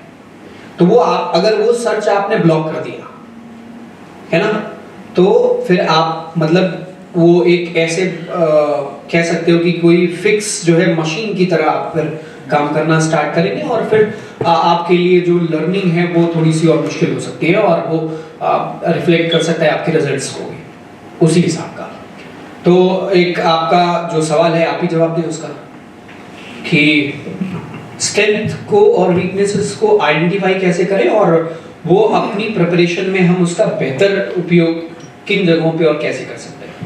सर मैं अगर पर्सनली अपना बताऊं कि जब मैंने प्रिपरेशन स्टार्ट करी थी तो पहले मेरे को मैथ्स से बहुत डर लगता था, लाइक मैथ्स मेरी वीकनेस रही है। तो जैसा कि मैंने बोला कि मुझे महिंद्रा में अच्छी गाइडेंस मिल गई थी, जो सर मुझे मिले थे आलमबाग ब्रांच में, उन्होंने सबसे पहला क्वेश्चन पूछा आपकी स्ट्रेंथ क्या है। उस टाइम मुझे आइडिया नहीं था, तो उन्होंने बोला एक मॉक दे के आओ, क्योंकि तब तक सिलेबस कवर हो गया था मेरा। तभी मैं उनसे पूछा था सर अब कैसे मॉक्स वगैरह दूं, एनालाइज करूं। उन्होंने बोला मॉक्स देके और उसमें देखो तुम्हारा स्कोर इजी तुम किस में बना पा रहे हो। तो उस टाइम मैंने ये नोटिस किया 3-4 मॉक देने के बाद कि इंग्लिश मेरे लिए इजी था टू स्कोर कंपैरेटिवली, कि मैं 24-25 टच कर रहा था उस टाइम इनिशियल फेज में। तो उन्होंने ये बोला कि इंग्लिश इज इम्पोर्टेंट, लाइक अगर आप मैथ्स नहीं भी कर रहे हो तो आप इंग्लिश से कर सकते हो। तो मैंने अपने लिए यही स्ट्रेंथ बनाई कि मैं इंग्लिश को इतना बेटर करूं कि बाकी चीज जैसे मैथ्स मेरी वीक है तो उसको मैं इतना कर लूं कि मेरी कट ऑफ ना रुके, क्योंकि IBPS PO में सेक्शनल होता है तो बिल्कुल आप इग्नोर नहीं कर सकते। तो मैं 3 IBPS PO के मेंस दे चुका हूं, 2 बार इंटरव्यू में गया हूं। तो फॉर्चुनेटली कभी भी मेरा ऐसा नहीं हुआ सेक्शनल की वजह से रुका, क्योंकि मैंने अपनी स्ट्रैटेजी उस हिसाब से पैन आउट करी थी। और इसीलिए आई वुड फील मेरा SBI में हुआ है कि English is 90 marks in SBI। तो मैंने वही एक स्ट्रैटेजी बनाई कि अगर मेरा ये स्ट्रेंथ ही 90 मार्क्स का आ रहा है तो I should capitalize on that. तो यही मेरा सजेशन बाकी लोगों को भी है कि आप अपनी स्ट्रेंथ और वीकनेस आइडेंटिफाई करें। अगर आपको स्ट्रेंथ पता चल जाएगी तो आप उसको इतना सॉलिड कर सकते हैं। आप एज कैसे लेंगे बाकी कंपटीशन से, क्योंकि सब वही 3 सब्जेक्ट पढ़ रहे हैं, सब अपना टाइम दे रहे हैं, कोई प्रैक्टिस कर रहा है, कोई कहीं से पेड क्लास लेके पढ़ रहा है। आप एज कैसे लोगे? किसी एक सब्जेक्ट में आपको एज लेनी पड़ेगी ना। तो मुझे जितने भी मेंस दिए, प्री दिए, उसमें ये समझ में आ गया कि मेरी एज इंग्लिश में है। तो मैंने इंग्लिश को इतना अच्छा किया, जैसे मेरी फ्रेंड ने यहाँ पे एडिटोरियल्स, मैं भी एडिटोरियल्स पढ़ता था, यूट्यूब पे नए टाइप के क्वेश्चंस देखता था कि किस तरीके के पैटर्न हो सकते हैं, सो दैट जो इंग्लिश आती है, इंग्लिश बहुत कॉम्प्रिहेंसिव आती है। SBI PO में तो बहुत ज्यादा कि वो बड़े क्वेश्चंस हो जाते हैं, बहुत रीडिंग करनी पड़ती है। तो मैंने उस पर काम किया कि मैं अपनी जो रीडिंग एबिलिटी उसे बहुत स्पीड अप कर लूँ ताकि मेरे मैक्सिमम क्वेश्चंस अटेम्प्ट हो जाए। जो कि मैं बाकी जब अपने पीयर से भी बात करता था वो यही कहते थे इंग्लिश बहुत लेंदी आई थी, इंग्लिश में तो इतने बड़े क्वेश्चन। तो मैंने कहा कि मेरे लिए मैं इसी को अपनी एज बनाता हूँ, क्योंकि मेरे से मैथ्स नहीं होती थी। तो यही है कि आप अपनी स्ट्रेंथ और वीकनेस पहचानिए। किसी की मैथ्स होती है, किसी की रीजनिंग होती है, किसी की GA बहुत अच्छी होती है। तो आई फील कि ये एक है कि आप स्ट्रेंथ और वीकनेस जितनी जल्दी पहचान लेंगे उतनी जल्दी आप उस पर कैपिटलाइज करके एज ले पाएंगे बाकी कॉम्पिटिशन से। हर चीज जैसे आपने बोला, मैं तो सब्जेक्ट में भी यही चीज आपको ध्यान रखना होता है। प्रीलिम्स के एग्जाम की प्रिपरेशन कर रहे हैं तो समय एज देता है। अगर कोई एक सवाल को 10 सेकंड में कर रहा है, and if you are doing same question in 5 or 6 or 7 seconds, then you are taking, I mean, saving 3 seconds, right? तो वो 3 सेकंड आपको एज देता है over other competitors, right? तो वो आपको सोचना पड़ेगा, क्योंकि ऐसे ही जैसे आपकी थॉट अगर ऐसी है ना कि आपको मालूम है कि आपका स्ट्रेंथ का है, तो जैसे आपने कहा कि जो हमारा वीक पॉइंट है वो एवरेज लेके आके रख लेते हैं उसको, और जो स्ट्रेंथ है वो इतना सॉलिड हो जाए कि फिर वो मतलब वो अलग ही लेवल का हमें वो अगर हम कहीं पे भी कॉम्प्रोमाइज भी हो रहे हैं ना एग्जाम टाइम में, तो वो ऐसा डिसीजन है कि वो कवर कर ले फौरन से, और वो आपको कॉन्फिडेंस भी अलग लेवल का देने लगता है। चलो मीनवाइल हमारे साथ एक अभी हम लोग 11 थे, अभी हमें लग रहा है हम लोग 12 हो गए, मैं अपने आप को एक्सक्लूड कर रहा हूँ, तो मैं आपसे बात करता हूँ। स्टेट बैंक ऑफ इंडिया आपका हुआ है, आप सबसे पहले अपने बारे में बताएं। Thank you sir. सर मतलब मेरा नाम विशाखा तिवारी है, मैं 24 ईयर्स ओल्ड हूँ एंड SBI PO और IBPS PO दोनों में मेरा इस ईयर सिलेक्शन हुआ है। IBPS क्लर्क में मैं रिजर्व लिस्ट में हूँ। ये मेरा SBI PO का सेकेंड अटेम्प्ट था एंड टू बी ऑनेस्ट मैंने फर्स्ट डे से कभी अपने आप को इतना आका ही नहीं था कि मैं SBI PO क्लियर कर पाऊँगी, but at the same time last year IBPS PO में क्वांट की, जैसा उन्होंने कहा, मेरी सेक्शनल ही नहीं क्लियर हुई थी, like it was 2.25 sectional and I scored 2 marks.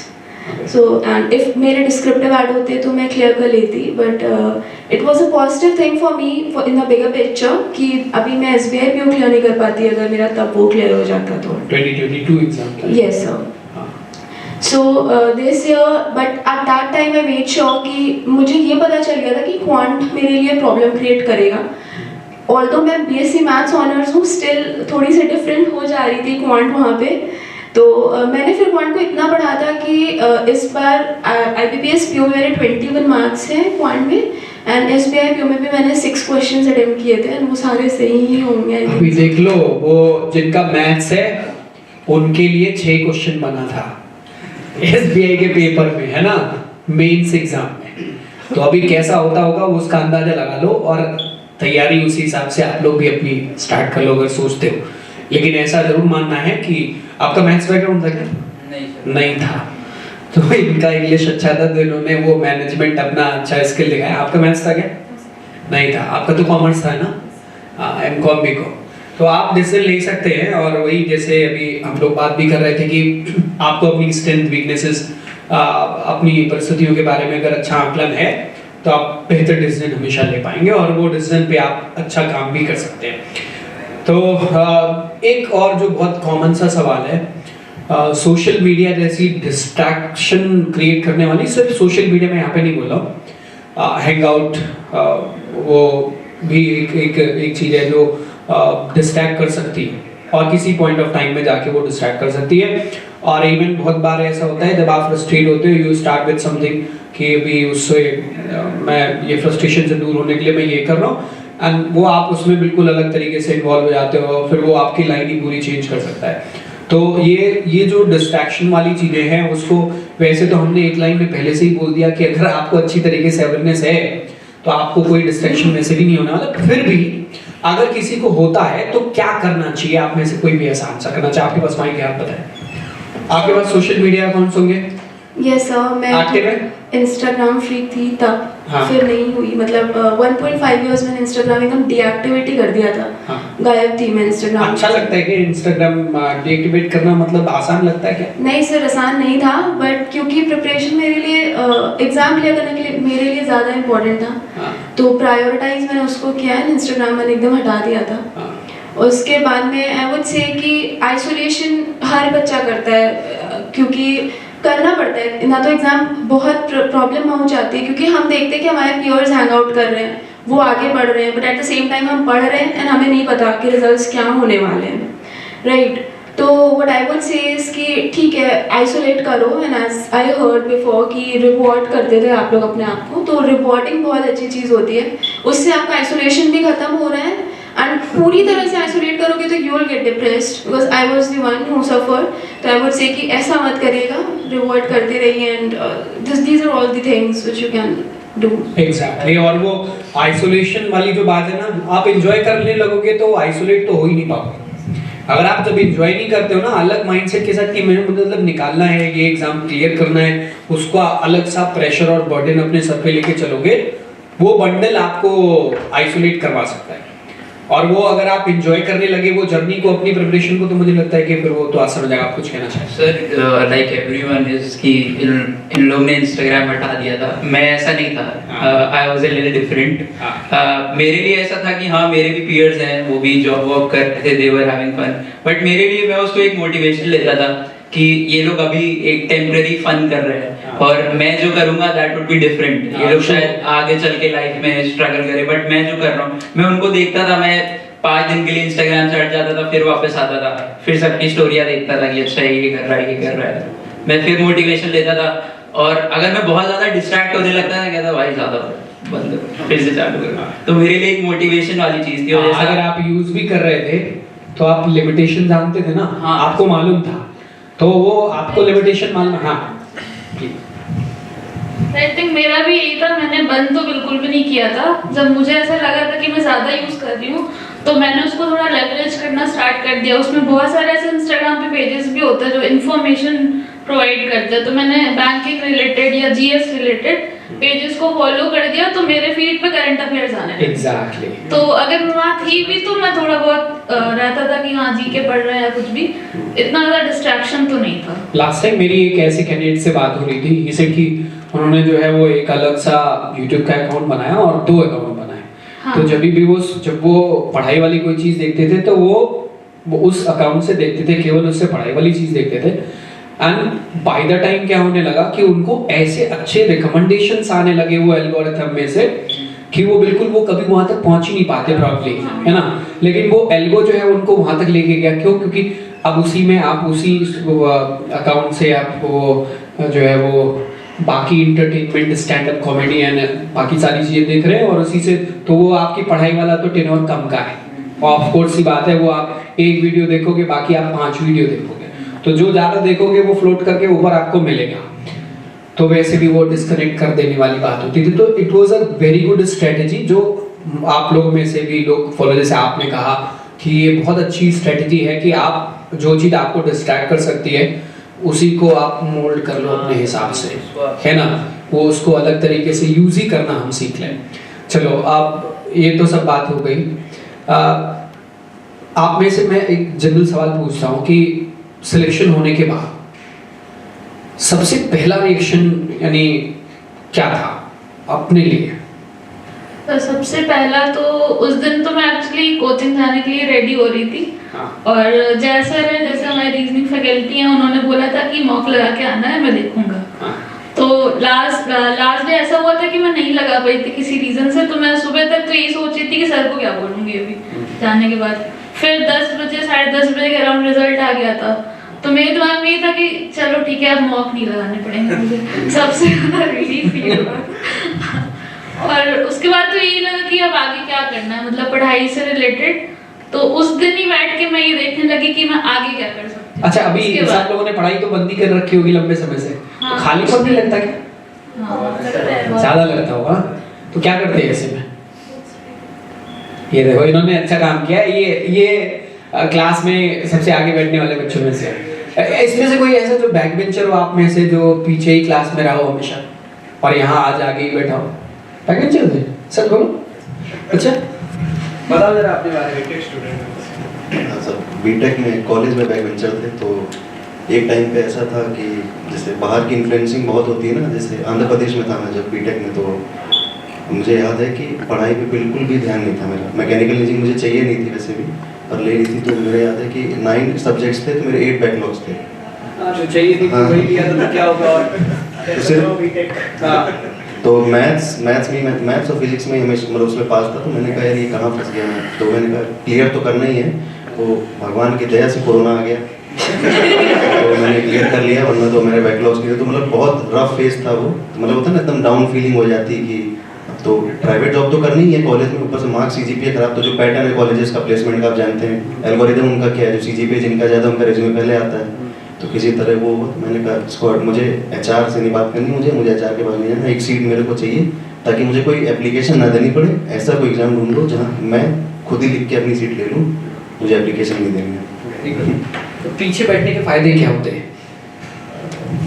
दरवाजे से निकल सकते हैं सर, साइड से। नहीं, इसके ये तो हुआ अपने तक सीमित, इसके अलावा और कौन से?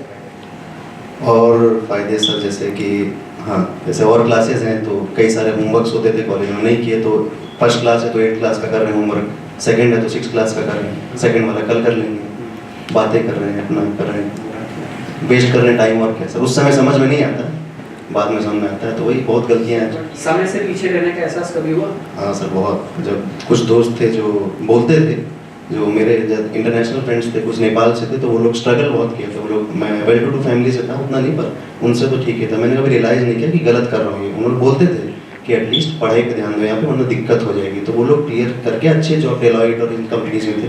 तो मैंने कहा ये तो बड़ा गड़बड़ हो गई, मैं तो इनसे ज़्यादा एजुकेटेड हूँ, ज़्यादा मतलब ठीक हूँ, पर्सनैलिटी भी ठीक है, तो यार ये लोग वहाँ है, मैं यहाँ कैसे?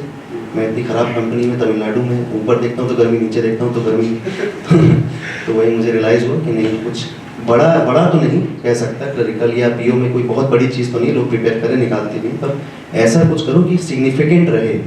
कि कल, अभी तक तो मैं इंस्टाग्राम तो यूज़ करता ही नहीं, कभी मैंने किया, कल को अगर मैं स्टोरी डाल भी दूँ तो कम से कम 10 लोग जो जानते थे, जिन्होंने कम्युनिकेशन छोड़ दिया, मैंने भी छोड़ दिया, तो पूछें कि एटलीस्ट कर क्या रहे हो, तो बताने के लिए होना चाहिए आपके पास कि आप कर क्या रहे हो। चलिए, thank you so much, thank you. अब आप में से, ऑडियंस में से हम कुछ क्वेश्चंस लेके आप लोग तैयार रहिएगा, कुछ भी क्वेश्चन हो सकता है, एंड आप में से जिसको भी आंसर करने का मन करेगा वो कर सकते हैं, ठीक है? पर ये है कि आंसर करेंगे तो अच्छा रहेगा, एक बढ़िया आंसर मिल जाएगा। जनरल क्वेश्चंस जो एक ये एस्पिरेंट्स हैं जो कल के हैं, कल यहाँ पे बैठेंगे, तो आप में से अगर कोई मुझे पूछना चाहे, है आपका कोई सवाल? आप तैयारी कर रहे हैं कौन से एग्जाम की? सवाल पूछ सकते हैं। मेरा क्वेश्चन ये है कि अभी मेरा स्टार्टिंग है, अभी मैंने कोई एग्ज़ाम दिया नहीं है, अभी मेरा ग्रेजुएशन भी लास्ट ईयर है, तो मैं अभी CHSL का फॉर्म भरी हूँ, तो उसके लिए मुझे सबसे ज़्यादा टफ जो लग रहा है वो है मैथ्स। तो मैथ्स को किस तरह से उसको मतलब एनालाइज करें कि कैसे उसको सॉल्व करना है ना। टाइम कितना हुआ है तैयारी करते हुए? अभी तो मुझे कुछ ही महीने हुए हैं, अभी 2-3 महीने हुए हैं। सो देयर आर 4 रूल्स, सिर्फ 4 रूल्स हैं, इसको फॉलो करो। अभी तुम बहुत बढ़िया टाइम है, लास्ट ईयर में हो। सो पहला है complete the know your exam, पहले अपना एग्जाम समझ लो क्या है, ठीक है? Complete the syllabus, first rule. Second, do the PYQs, ठीक? PYQ करना है, सारे PYQ करने हैं, ठीक? उसके बाद मॉक्स देने और फिर एनालाइज करना है आपको, इतना ही करना है। तो अभी अगर सिलेबस कंप्लीट नहीं हुआ है, just forget all other things, कुछ भी मत सोचो, सिलेबस कंप्लीट करो, ठीक ना? देखो कौन से ज़्यादा इंपॉर्टेंट टॉपिक्स हैं, रिवॉर्ड किस में है ज़्यादा, टाइम और रिवॉर्ड का रेशियो किस में ज़्यादा है, ठीक ना? कि कितना तुम टाइम दे रहे हो, कितना वो एग्जाम में आ रहा है, उसको अपना फोकस करो, देखो, नोट डाउन करो, अपना वो चीज़ें पहले करो, फिर बाकी चीज़ें थोड़ा बाद में करो, और फिर जब आधा सिलेबस हो जाए मॉक देने लगो, तुम्हें आइडिया मिल जाएगा कि तुम्हें क्या करना है क्या नहीं करना है, ठीक ना? क्योंकि SSC का सिलेबस बहुत बड़ा है और सारी चीज़ें नहीं करनी है, ये इंपॉर्टेंट है ना? कुछ ही चीज़ें करनी है। सर मेरा एक्चुअली CPO एग्जाम था ना, मेरा बहुत अलग है, शायद आप लोग रिलेट ना कर पाए, लेकिन 400 को टोटल अगर आप प्री और मेंस मिला के देखो तो 400 का है, ठीक ना? 400 क्वेश्चंस हैं। अब SSC वाले जितने देखती होगी तुम, तो सुबह सुबह उठ के उनका एक ही नियम होता है कि 1.5 घंटे की करंट अफेयर्स करेंगे, 1.5 घंटे। I don't find it practical sir. 7 questions आते हैं 400 में से, क्या करोगे आप? 1.5 घंटा आप करना चाहोगे डेजिग्नेट 1.5 घंटा but per day? Current affairs को हम लर्न करें या मेमोराइज करें? लर्न मेमोराइज एक ही चीज हुई, मतलब एक तरह से एग्जैक्ट ऐसे रट्टा मारो। अच्छा, उसमें कॉन्सेप्ट थोड़ी ना है जो लर्न करना है, उसको मेमोराइज ही करना है, ठीक ना? तो मेरे लिए सिंपल था कि मैं बहुत ज़्यादा, मेरा फोकस था इंग्लिश पे, क्योंकि इंग्लिश ज़्यादा है, और क्वांट और रीजनिंग पे। उसका मेरा ये था, मेरे कुछ चैनल्स सब्सक्राइब कर रखे थे, वो सेकंड आईडी वाले अपने बताई। लाइब्रेरी में मेरा एक रूल था कि वो दूसरी आईडी नहीं खुलनी चाहिए, सेकंड आईडी खुलेगी यूट्यूब की। उसमें बहुत सारे चैनल्स हैं, वो सब्सक्राइब कर लो, और बहुत सारे ऐसे चैनल्स हैं जो आपको थोड़ा इंटरटेनिंग वे में चीज़ें बताते हैं, इंटरनेशनल अफेयर्स बताते हैं, ठीक? तो बहुत सारे ऐसे चैनल्स हैं। ललन टॉप का एक 2-3 वो चीज़ें हैं, एक वो उसका वर्ल्ड अफेयर्स का है एक प्रोग्राम, उसका एक तारीख है प्रोग्राम, तो वो बहुत इंटरटेनमेंट भी हो जाता था, थोड़ा रिफ्रेशिंग भी रहता था, और बहुत सारी बेनिफिशियल चीज़ें भी उससे जाने को मिलती थी। करंट अफेयर्स थोड़ा बहुत उससे हो जाता है, साथ में से तुमने अगर 3-4 कर लिया तुम्हारा काम हो जाएगा, तो वो 1.5 घंटे की डेली नहीं करनी। बाकी जो ज़्यादा रिवॉर्डिंग चीज़ें हैं उन पे ज़्यादा फोकस करो, और पहले तो सिलेबस कंप्लीट करो। Okay, thank you.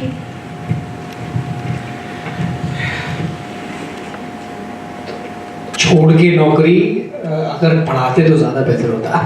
आप में से अगर कोई और सवाल पूछना चाहता है बैंकिंग में, कौन सी प्रश्न करें भाई आप? सर दोनों चीज़ के लिए पूछना है। ये 2 नाव वाले, इनको सही से बताना भाई, क्लियर हो गया? हाँ पूछो। पहली बात आप सबको कॉन्ग्रेचुलेशन, और मेरा पहला सवाल आप ही सही है SSC को लेके।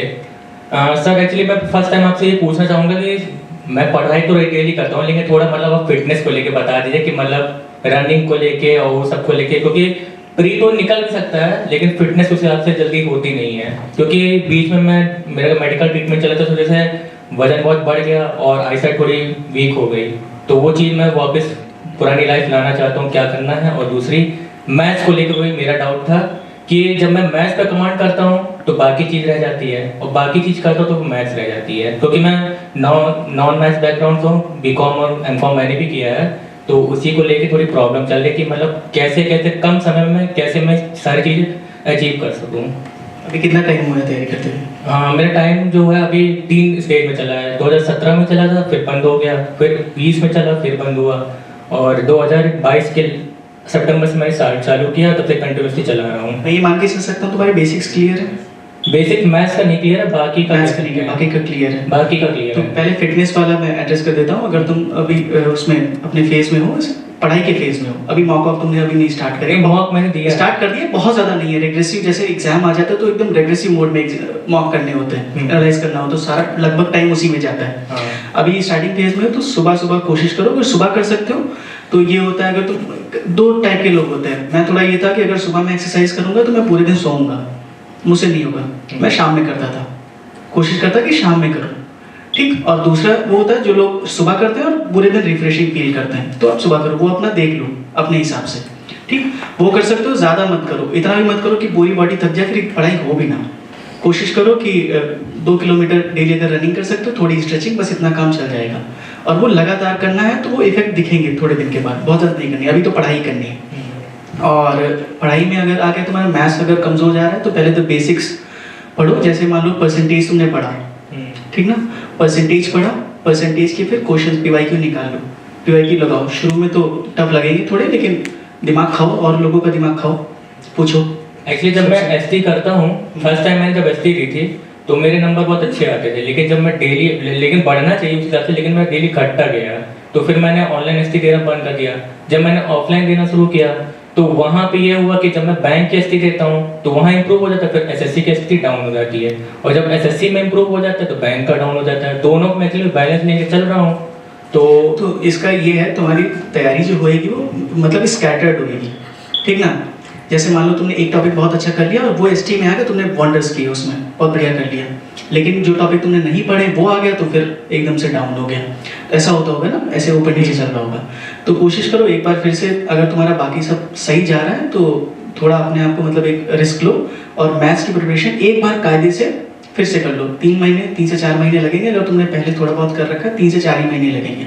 उठाओ, पहले अपना पूरा ऑर्गेनाइज कर लो, परसेंटेज करना है, रेशियो प्रोपोर्शन करना है, प्रॉफिट लॉस, CISI, इनको एक उसमें, और ये जब हो जाए तो इनके PYQs टारगेट बना लो कि इतने PYQ डेली करने, इतनी थ्योरी डेली करनी है, ये टारगेट इंपॉर्टेंट है।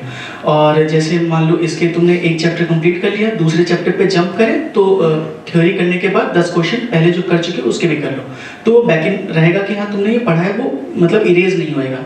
कई बार होता है इतना बड़ा सिलेबस है कि आगे जाते हो तो पीछे का सब इरेज होता जाता है, भूल जाते हैं, ये चीज़ होती है, सबके साथ होती है।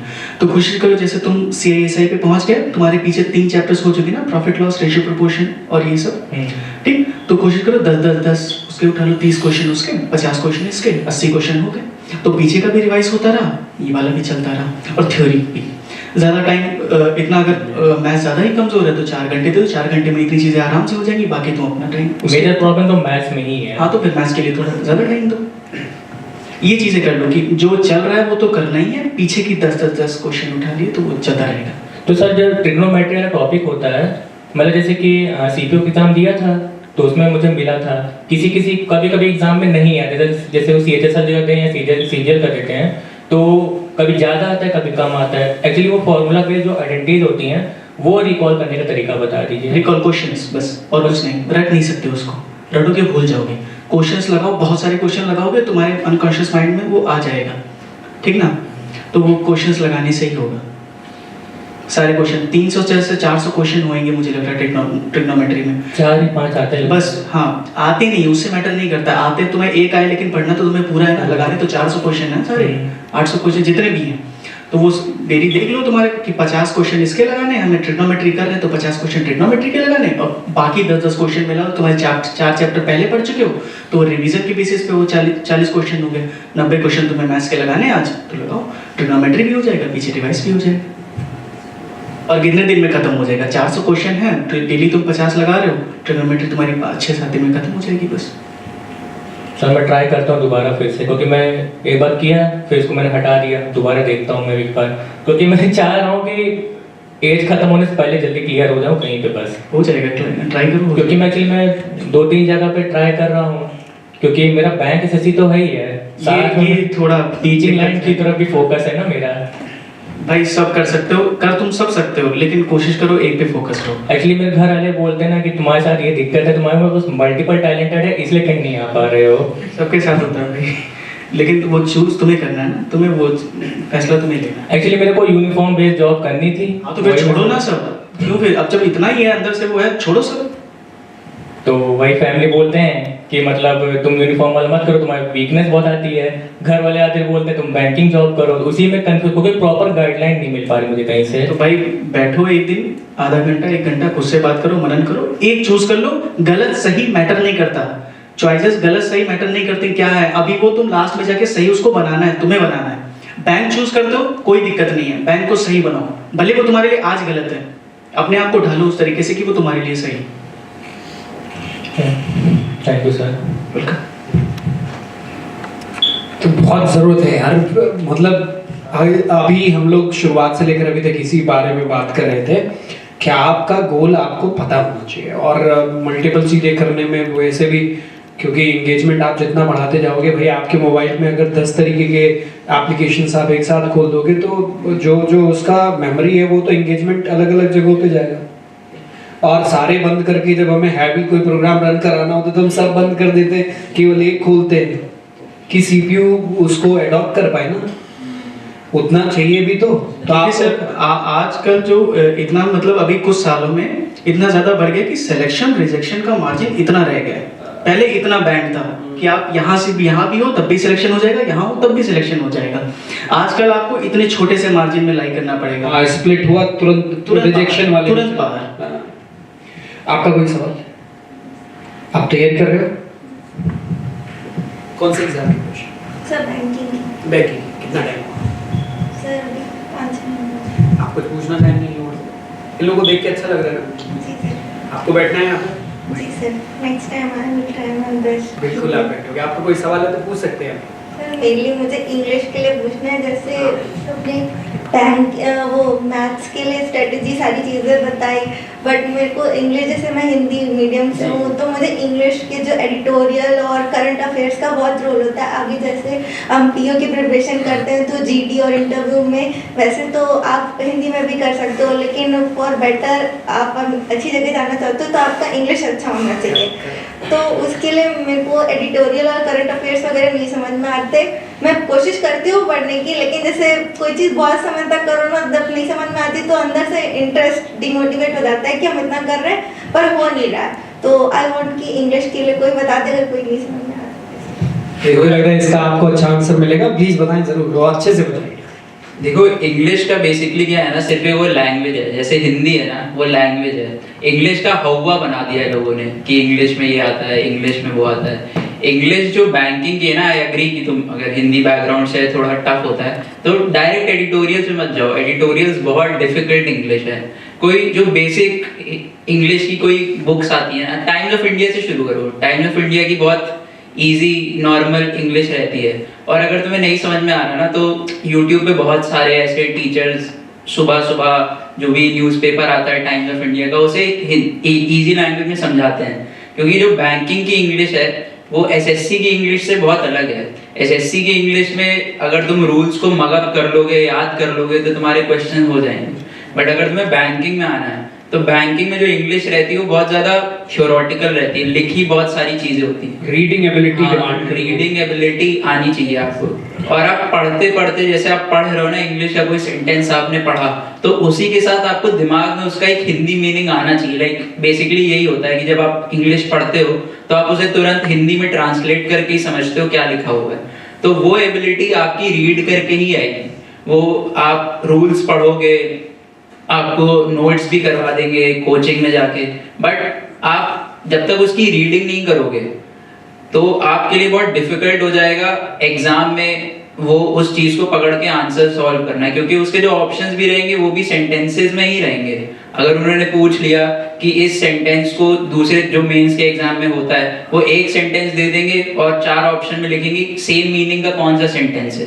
अगर आप उसका कॉम्प्रिहेंशन सही से नहीं कर पा रहे हो तो आपको चारों ऑप्शन ही सही लगेंगे या गलत लगेंगे, तो आपके लिए वहां वो क्वेश्चन आपको छोड़ना पड़ जाएगा। तो इसीलिए बेसिक इंग्लिश रीडिंग से स्टार्ट करो। तो वे कोचिंग में पढ़ा रहे होंगे, अगर तुम कोचिंग जा रही हो तो वहाँ पे नोट्स बनवा रहे होंगे, वो चीज़ें सही है, बट साइड बाय साइड अपनी एक बेसिक कोई भी नॉर्मल अगर नॉवेल पढ़ती हो, मैं रीडिंग करता था, मैंने कोविड लॉकडाउन में बहुत बुक्स पढ़ी, तो शायद मेरी, और मैं इंग्लिश मीडियम से भी हूँ तो मेरी शायद आदत थी, बट जो हिंदी मीडियम वाले हैं उनके लिए मैं हर किसी को जो हिंदी मीडियम वाला होता है उसे यही बोलता हूँ, बहुत सिंपल वो पतली भी बुक्स आती हैं, जैसे तुम जाओगी 4 बाग 8 बाग पे मिल जाती हैं, उसमें बहुत सिंपल इंग्लिश लिखी होती है, सिंगल सेंटेंसेस डबल सेंटेंसेस वाली, कोई हैवी वर्ड नहीं यूज होते, उससे अपनी रीडिंग कैपेबिलिटी बनाओ। आई नो डिफिकल्ट है, टाइम लगेगा उसमें, बट वो चीज़ बैंकिंग के लिए बहुत ज़रूरी है, क्योंकि बैंकिंग में अब जब तुम सिलेक्ट भी हो जाओगी, सपोज यू गेट सिलेक्टेड, वहाँ पे इंग्लिश में इतने डॉक्यूमेंट्स आते हैं ना पढ़ने के लिए, तुम्हें उनका कॉम्प्रिहेंशन ही करना पड़ेगा। वहाँ पे कोई लोन की डीड आ गई, कोई अकाउंट की इंफॉर्मेशन आ गई, वो इंग्लिश में ही रहती है। आरआरबीज में हो सकता है हिंदी में आए, बट वहाँ पे जो हाई नेटवर्थ कस्टमर्स आते हैं उनसे तुम नहीं एक्सपेक्ट करोगे वो हिंदी में काम करके दें तुम्हें, तो तुम्हें इंग्लिश तुम्हें अपनी लाइफ में इनकलकेट ही करनी पड़ेगी। इट्स नॉट जस्ट कि तुम एग्जाम के लिए इंग्लिश पढ़ के रह जाओगे, नहीं, तुम्हारी लाइफ में इंग्लिश यूज आने वाली है। तो इसलिए बेसिक रीडिंग एबिलिटी लो। एडिटोरियल्स बहुत टफ लेवल है, अगर तुम डायरेक्ट एडिटोरियल्स पे जाओगे तुम्हारी बात वो सही है, डीमोटिवेटिंग लगेगा, समझ ही नहीं आएगा क्या लिखा हुआ है। इसीलिए सबसे बेसिक जो इंग्लिश न्यूज़पेपर है that is times of India, उसमें बड़ी बड़ी हेडलाइंस लिखी रहती हैं, उसकी मीनिंग समझो कि क्या लिखा हुआ है, अगर लिखा हुआ है तो हिंदी में उसे ट्रांसलेट करके पढ़ो, उसकी जो स्टार्टिंग का थोड़ा सा पैरा लिखा होता है उसको क्या कहते हैं डिकोड करके समझो क्या लिखा हुआ है। धीरे धीरे वो ब्रेन को भी समझ में आने लगता है। और रूल्स तो रहते ही हैं, रूल्स इंग्लिश में कम ही आते हैं। देखो मेंस में जो होता है ना कॉम्प्रिहेंशन ज्यादा आता है। मेंस में वो बहुत बड़े बड़े पैसेजेस, एसबीआई में स्पेशली बहुत बड़े बड़े पैसेजेस आते हैं, आईबीपीएस पीओ में भी आते हैं। इस साल तो आईबीपीएस पीओ में भी इंग्लिश टफ थी और ग्रामर बेस्ड कम ही होता है। वो बड़े बड़े सेंटेंसेस देंगे और मैं तुम्हें बेसिक बता रहा हूँ ना, ये मेंस का ही क्वेश्चन है कि एक सेंटेंस दिया बहुत बड़ा सा और 4 ऑप्शन नीचे दे दिए कि कौन सी चीज सेम मीनिंग में आ रही है। तो अगर तुम्हें इंग्लिश का कॉम्प्रिहेंशन करना नहीं आता, तुम उस लाइन को हिंदी में नहीं समझ पाए, तो तुम जब 4 ऑप्शन देखोगी तुम्हें वो भी सही भी लग सकते हैं, गलत भी लग सकते हैं। तो अब तुम ये डाउटफुल रह के चक्कर में वो क्वेश्चन छोड़ दोगे। और इसीलिए मोस्टली जो लोग इंग्लिश नहीं अटेम्प्ट करते हैं उन्हें लगती है इंग्लिश बहुत डिफिकल्ट है। English is not difficult. English की जो रीडिंग एबिलिटी होती है ना लोगों की नहीं होती है, क्योंकि वो इंग्लिश को बहुत वो लगता है कि यार इतना पढ़ेगा कौन समझे। बस वो बेसिक लैंग्वेज जैसे तुमने हिंदी में अपनी पढ़ी होगी, जब हिंदी मीडियम से हो तो हिंदी में ही तुमने पढ़ाई करी होगी, तो बस वही है, it's just basically reading.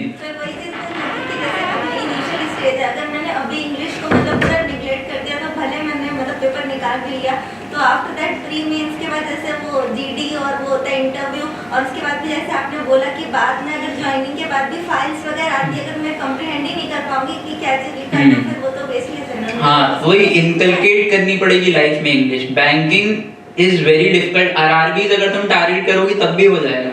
RRB में इंग्लिश का इतना रोल नहीं है। आरआरबी में क्योंकि रूरल बैंक है तो वहाँ रूरल जनता ज़्यादा ही आती है, बट अगर तुम एसबीआई आईबीपीएस ये सब टारगेट कर रही हो तो इसके लिए तुम्हें इंग्लिश आना इज वेरी कंपलसरी, क्योंकि तुम्हारी कुछ रिस्पॉन्सिबिलिटी होगी। कल को तुम पीओ बनोगी तो क्लरिकल स्टाफ तुमसे ही आएगा काम करवाने। अब तुम वहाँ उसे वो कह देगा सर इसको प्रेस ही कर दीजिए, छोटा सा करके ब्रांच मैनेजर के पास भेज दें। अगर अब तुम उसे कॉम्प्रिहेंड ही नहीं कर पा रही हो तो वो कहेगा कैसे पीओ होंगी, ये तो फिर समझ रही हो ना वाली चीज़। देखो एक चीज इसमें ऐड हो सकती है, जो इन्होंने बात बताई बिल्कुल सही है। इंग्लिश पढ़ने के लिए सबसे पहले अच्छा रीडर होने पर बैंक के एग्जाम में एज हो जाता है इंग्लिश में आपको। और अच्छा रीडर आप तभी बन सकते हैं लाइक यू सेड कि मैं डायरेक्टली जो है वो एडिटोरियल पढ़ रही हूँ। आप even though political news, even आपकी रीडिंग बहुत अच्छी है और आपको पॉलिटिक्स में कोई इंटरेस्ट नहीं है, फिर भी आप अगर पॉलिटिकल न्यूज पढ़ोगे you will get saturated within 1 or 2 minute hardly. तो first of all the thing which is very much important is to read something which is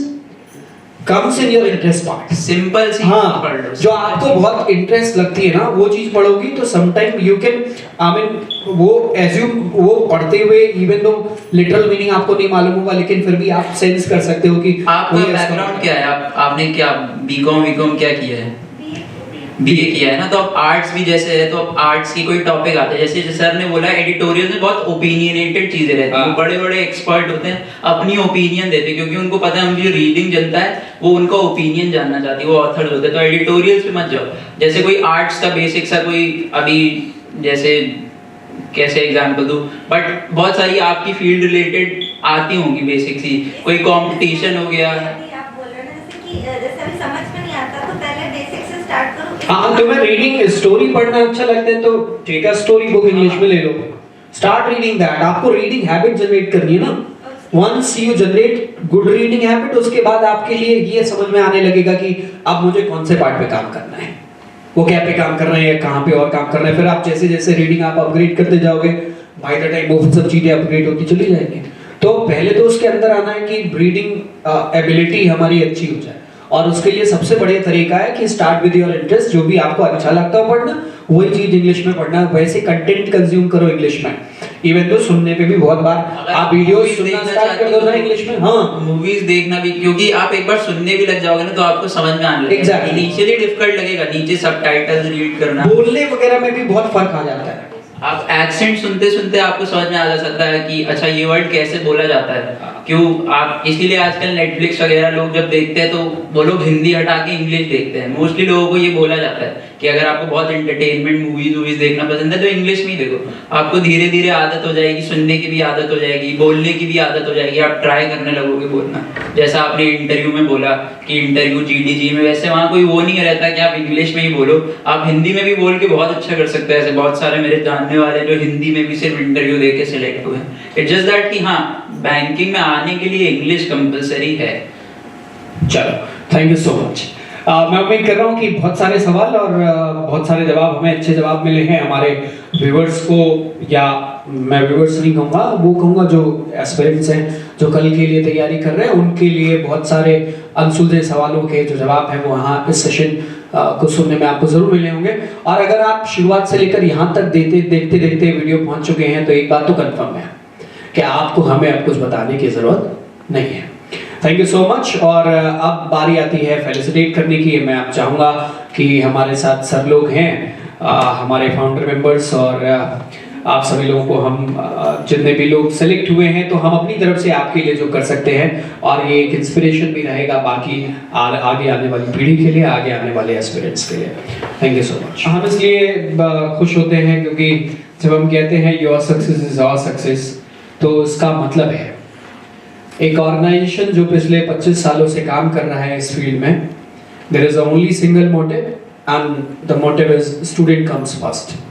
आप हमारे लिए पहली प्राथमिकता होते हैं, बाकी चीजें जो है बिजनेस या किसी भी चीज के बारे में हम बात करें दैट कम्स सेकंड, और ये हमें हमेशा ऐसा ध्यान रखते रहेंगे। हम चाहेंगे संजीव दीक्षित सर जो हमारे फाउंडर मेंबर्स हैं, मैं आपसे चाहूँगा सर प्लीज बच्चों को कुछ कहना चाहेंगे और फाइनली एड्रेस करना चाहिए। क्लैप कर दीजिएगा सर।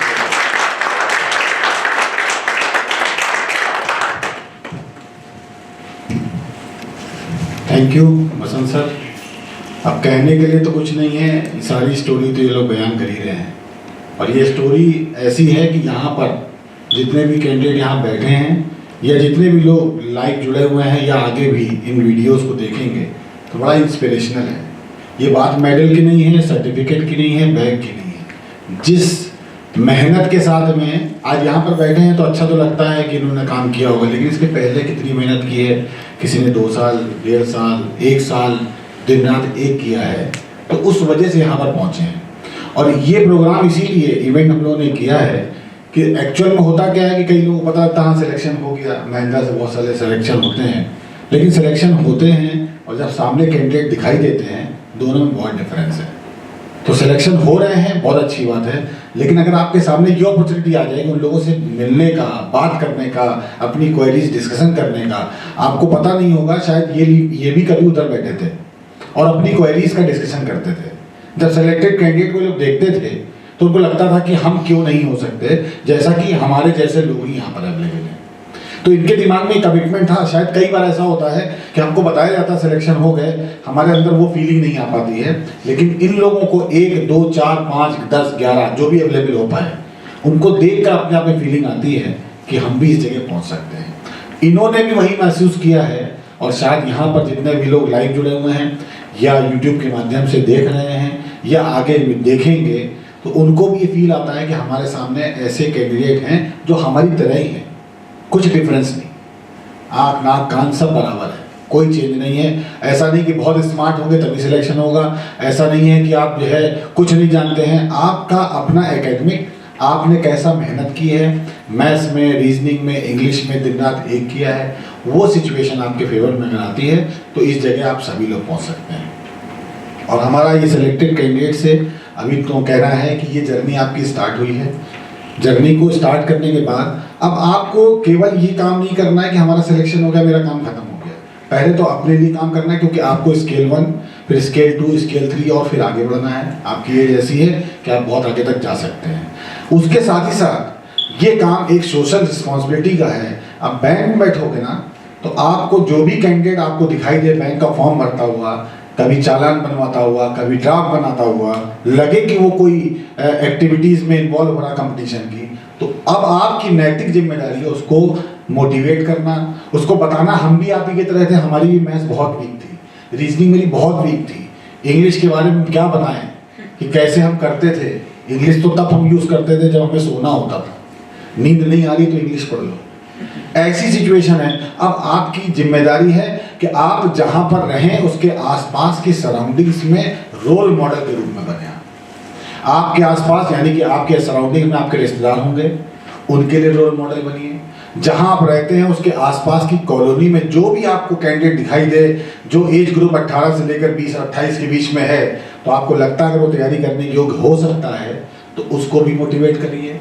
इसके अलावा जहां पोस्टिंग आपकी हो, महिंद्रा की जहां भी ब्रांच है वहां चले जाइए, कोई दिक्कत नहीं है। जाके बताइए मेरा SBI में सिलेक्शन हुआ था, मैंने महिंद्रा से किया था और मैं आपकी ब्रांच में आके 10 लोगों को भी मोटिवेट कर पाई या कर पाया तो मेरा जीवन धन्य हो जाए।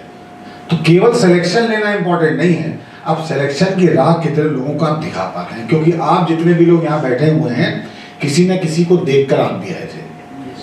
तो केवल चुपचाप मत रख लेना कि हम किसी को देख के तब किसी को बताएंगे नहीं।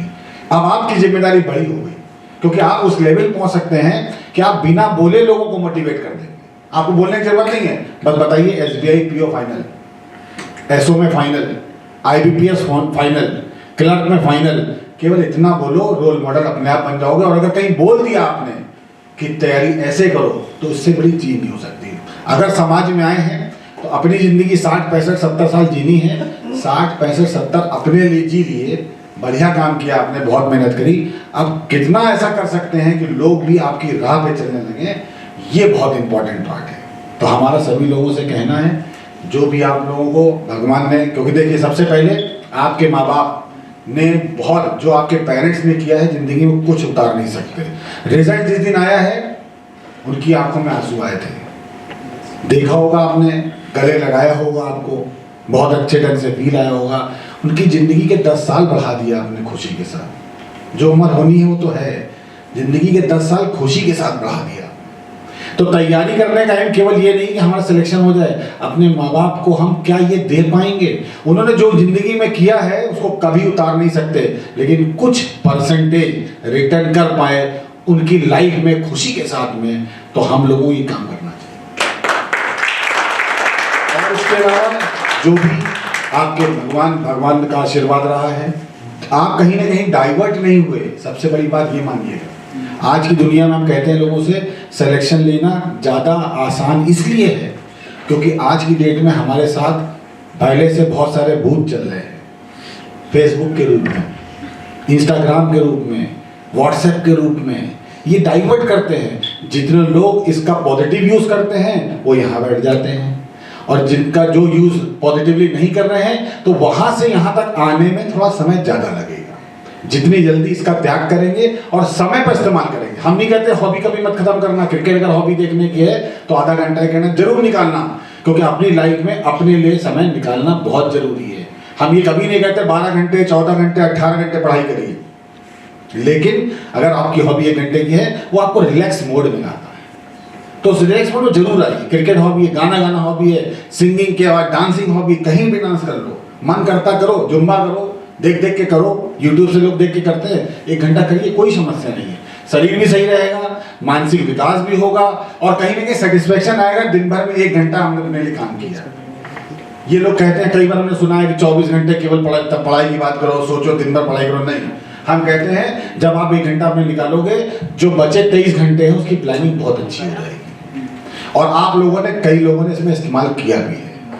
तो अब हमारा कहना है कि जो लोग भी तैयारी कर रहे हैं, कुछ अलग नहीं है, बस डे बाय डे आपके डेली रूटीन बनने चाहिए। हमको इंग्लिश पढ़नी है, रीजनिंग पढ़नी है, मैथ्स पढ़नी है, जीएस पढ़नी है, उसके तरीके ढूंढिए, बातचीत करिए। महिंद्राज में इतने बच्चे यहाँ पर अगर सेलेक्ट हुए, उससे ज़्यादा और हैं जो अभी आ नहीं पाए हैं और रेगुलर रूटीन में ब्रांचेज में पहुँच रहे हैं, फेलिसिटेशन उनका प्रोसेस हो रहा है।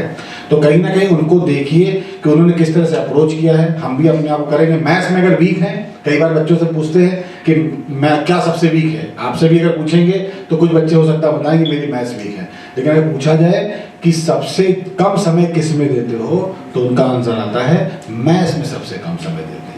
तो जो चीज़ में समय कम दोगे, बट ऑब्वियस है कि वही सबसे वीक हो जाएगी। तो जो आपकी सबसे वीक है उसको थोड़ा समय ज़्यादा देने की जरूरत है। और किसी ने एक बात कही थी, अभी हम रजिस्ट्रेशन में गए थे और बहुत बढ़िया बात लगी हमें कि अगर आपको स्वर्ग जाना है तो मरना स्वयं आपको ही पड़ेगा। दूसरे के मरे हुए पे आप स्वर्ग नहीं जा सकते कि वो मर जाए स्वर्ग हम चले जाएं। अगर स्वर्ग जाना है, सबकी इच्छा होती है कि मरने के बाद कहाँ पहुंच जाए, स्वर्ग में, तो मरेगा कौन? मरना तो खुद ही को पड़ेगा ना, तभी तो स्वर्ग आप पहुंचोगे। इसका मतलब अगर आपको उस जगह पहुंचना है जहां पर आप ऑफिसर बनने जा रहे हैं, तो मेहनत आप ही को करनी पड़ेगी। हम लोग सपोर्ट में हैं और 100% सपोर्ट में हैं। जहां आपको लगता है कुछ लो हो रहा है, कहीं मैथ्स में, रीजनिंग में, इंग्लिश में, कहीं मोटिवेशन में, तो आपके ब्रांच में जितने भी पूरे पैन इंडिया ब्रांचेस हैं, सबसे अच्छा माहौल बन जाता है। आपको एक ही जगह बैठ के पता लग जाता है पूरे इंडिया में मेरिट लिस्ट क्या चल रही है। ये तो वही कर पाएगा जहां पर इतनी ब्रांचेस होंगी। 150+ ब्रांचेस में आपको अपनी मेरिट लिस्ट पता लगती है कि कोई रीजनिंग में 35 में 34 क्वेश्चन सही कर रहा है, तो आपको लगता है ना 35 में 34 कोई सही कर रहा है, इसका मतलब हम भी कर सकते हैं। नहीं दिखेगा तो नहीं कर पाएंगे। मैथ्स में कोई 30 में 30 कर देता है सही, तो ये कब दिखेगा? जब मेरिट लिस्ट बनती है। तो सबसे इंपॉर्टेंट क्या है, जो स्पीड टेस्ट आप देते हैं, स्पीड टेस्ट देना और स्पीड टेस्ट के साथ साथ उसका एनालिसिस करना। और सबसे बड़ी बात है, हर वीक में जो रिजल्ट आता है वो पैन इंडिया 150 ब्रांच में रिजल्ट आता है। 150 ब्रांच में रिजल्ट देखने से आप किसी से पूछ लीजिए, यहाँ पर इनको अपना परसेंटेज तो देखना होता था, लेकिन साथ ही साथ ये भी देखना होता था कि टॉप किसने किया, और ये भी देखना होता था कि रीजनिंग में टॉप कौन करा। जबकि मेरी रीजनिंग बहुत अच्छी है, मेरी मैथ बहुत अच्छी है, लेकिन क्या ऐसा भी कोई है जो 35 में 35 सही कर रहा है? हम तो 35 में 34 वाले हैं। तो ये टेंडेंसी बनानी पड़ेगी। इंजॉय करो। हमारा तो हमेशा मानना रहा है, जैसे हॉबी में इंजॉय करते हो, क्रिकेट खेलते हो 48 डिग्री टेम्परेचर में क्रिकेट खेलते हो, गर्मी नहीं लगती है, और मम्मी बुला कर कहती है दोपहर में जाओ 48 डिग्री टेम्परेचर में धनिया लेके आ जाओ, तो मूड खराब हो जाता है। तो वो सिचुएशन क्यों? क्योंकि आपने जबरदस्ती आपको भेजा गया। और क्रिकेट में मजा आता है, इसलिए 47 डिग्री टेम्परेचर में भी गर्मी नहीं लगती है। वो जो मजा आपने क्रिकेट के लिए लिया है, हॉबी के लिए लिया है, वही मजा मैथ्स के लिए लेना है, इंग्लिश के लिए लेना है, रीजनिंग के लिए लेना है, जनरल अवेयरनेस, जनरल स्टडीज के लिए लेना है। इतना अगर कर पाएंगे तो मेरे ख्याल से कोई समस्या नहीं है। समय थोड़ा ज़्यादा हो रहा है, बी के टीचर हम लोग बोलते भी ज़्यादा हैं। आप लोग तो समझे, कुछ लोगों से मेरा इत्तेफाक हुआ भी होगा, सब जिन लोगों से हमारा क्लासेस हुआ होगा, तो बहुत अच्छी बात है। Congratulation to all of you. शुरुआती स्टेज के लिए अभी कॉन्ग्रेचुलेशन कंप्लीट नहीं हुआ है, ये आपका पहला स्टेप है। और जो लोग वहाँ बैठे हैं वो 0 से 1 पे आगे बढ़ रहे हैं।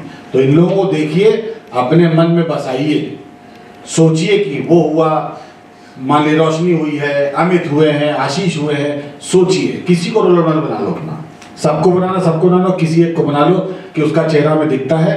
हमें सिलेक्शन लेना है, उसमें उसका भी बहुत बड़ा हाथ होगा। Thank you so much to all of you और कॉन्ग्रेचुलेशन वंस अगेन। हमारे साथ सर मौजूद हैं। सर, आपकी जो एक स्टेज जहाँ पे आपको इंटरव्यूज देने होते हैं, उसकी प्रिपरेशन में आपको मदद करते हैं सर, ऑलरेडी बैंक में काम करते रहे हैं, तो सर से बात करते हैं और आप लोगों ने भी फेस किया होगा, सर कुछ कहना चाहते हैं? First of all, once again, congratulations to all of you who have made this happen, and my best wishes to the person sitting on this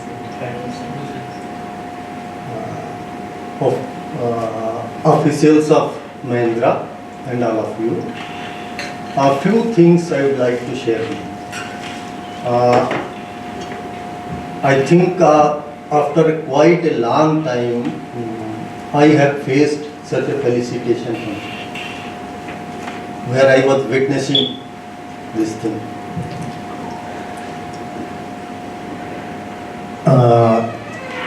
I am very glad to see the person sitting here.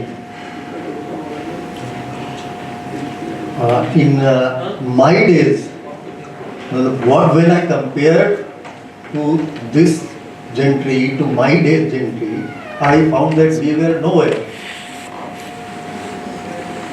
You are so enlightened, so focused. Really, you deserve congratulations. Who are for SBI?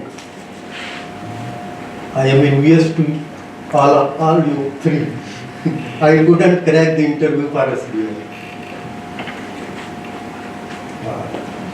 I was selected in PNB. Simultaneously, both the tests were held.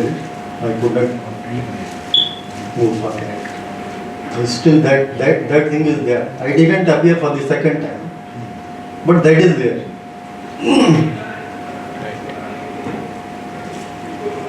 In my banking career, I have faced a lot, many officials, juniors, seniors, all these. But now when you have put your foot in the shoes, one thing I would like to tell you that in banking sector there is very little scope for interaction. Normally it is a one-side affair there in the bank. We take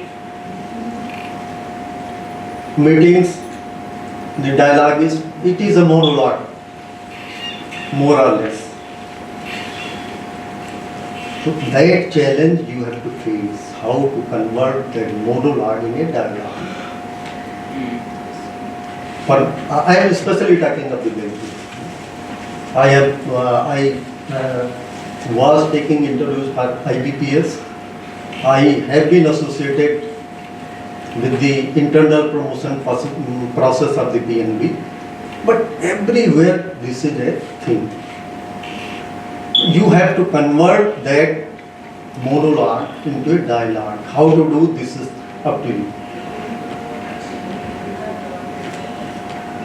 Whenever you find time, whenever you find opportunity, you have to grasp that.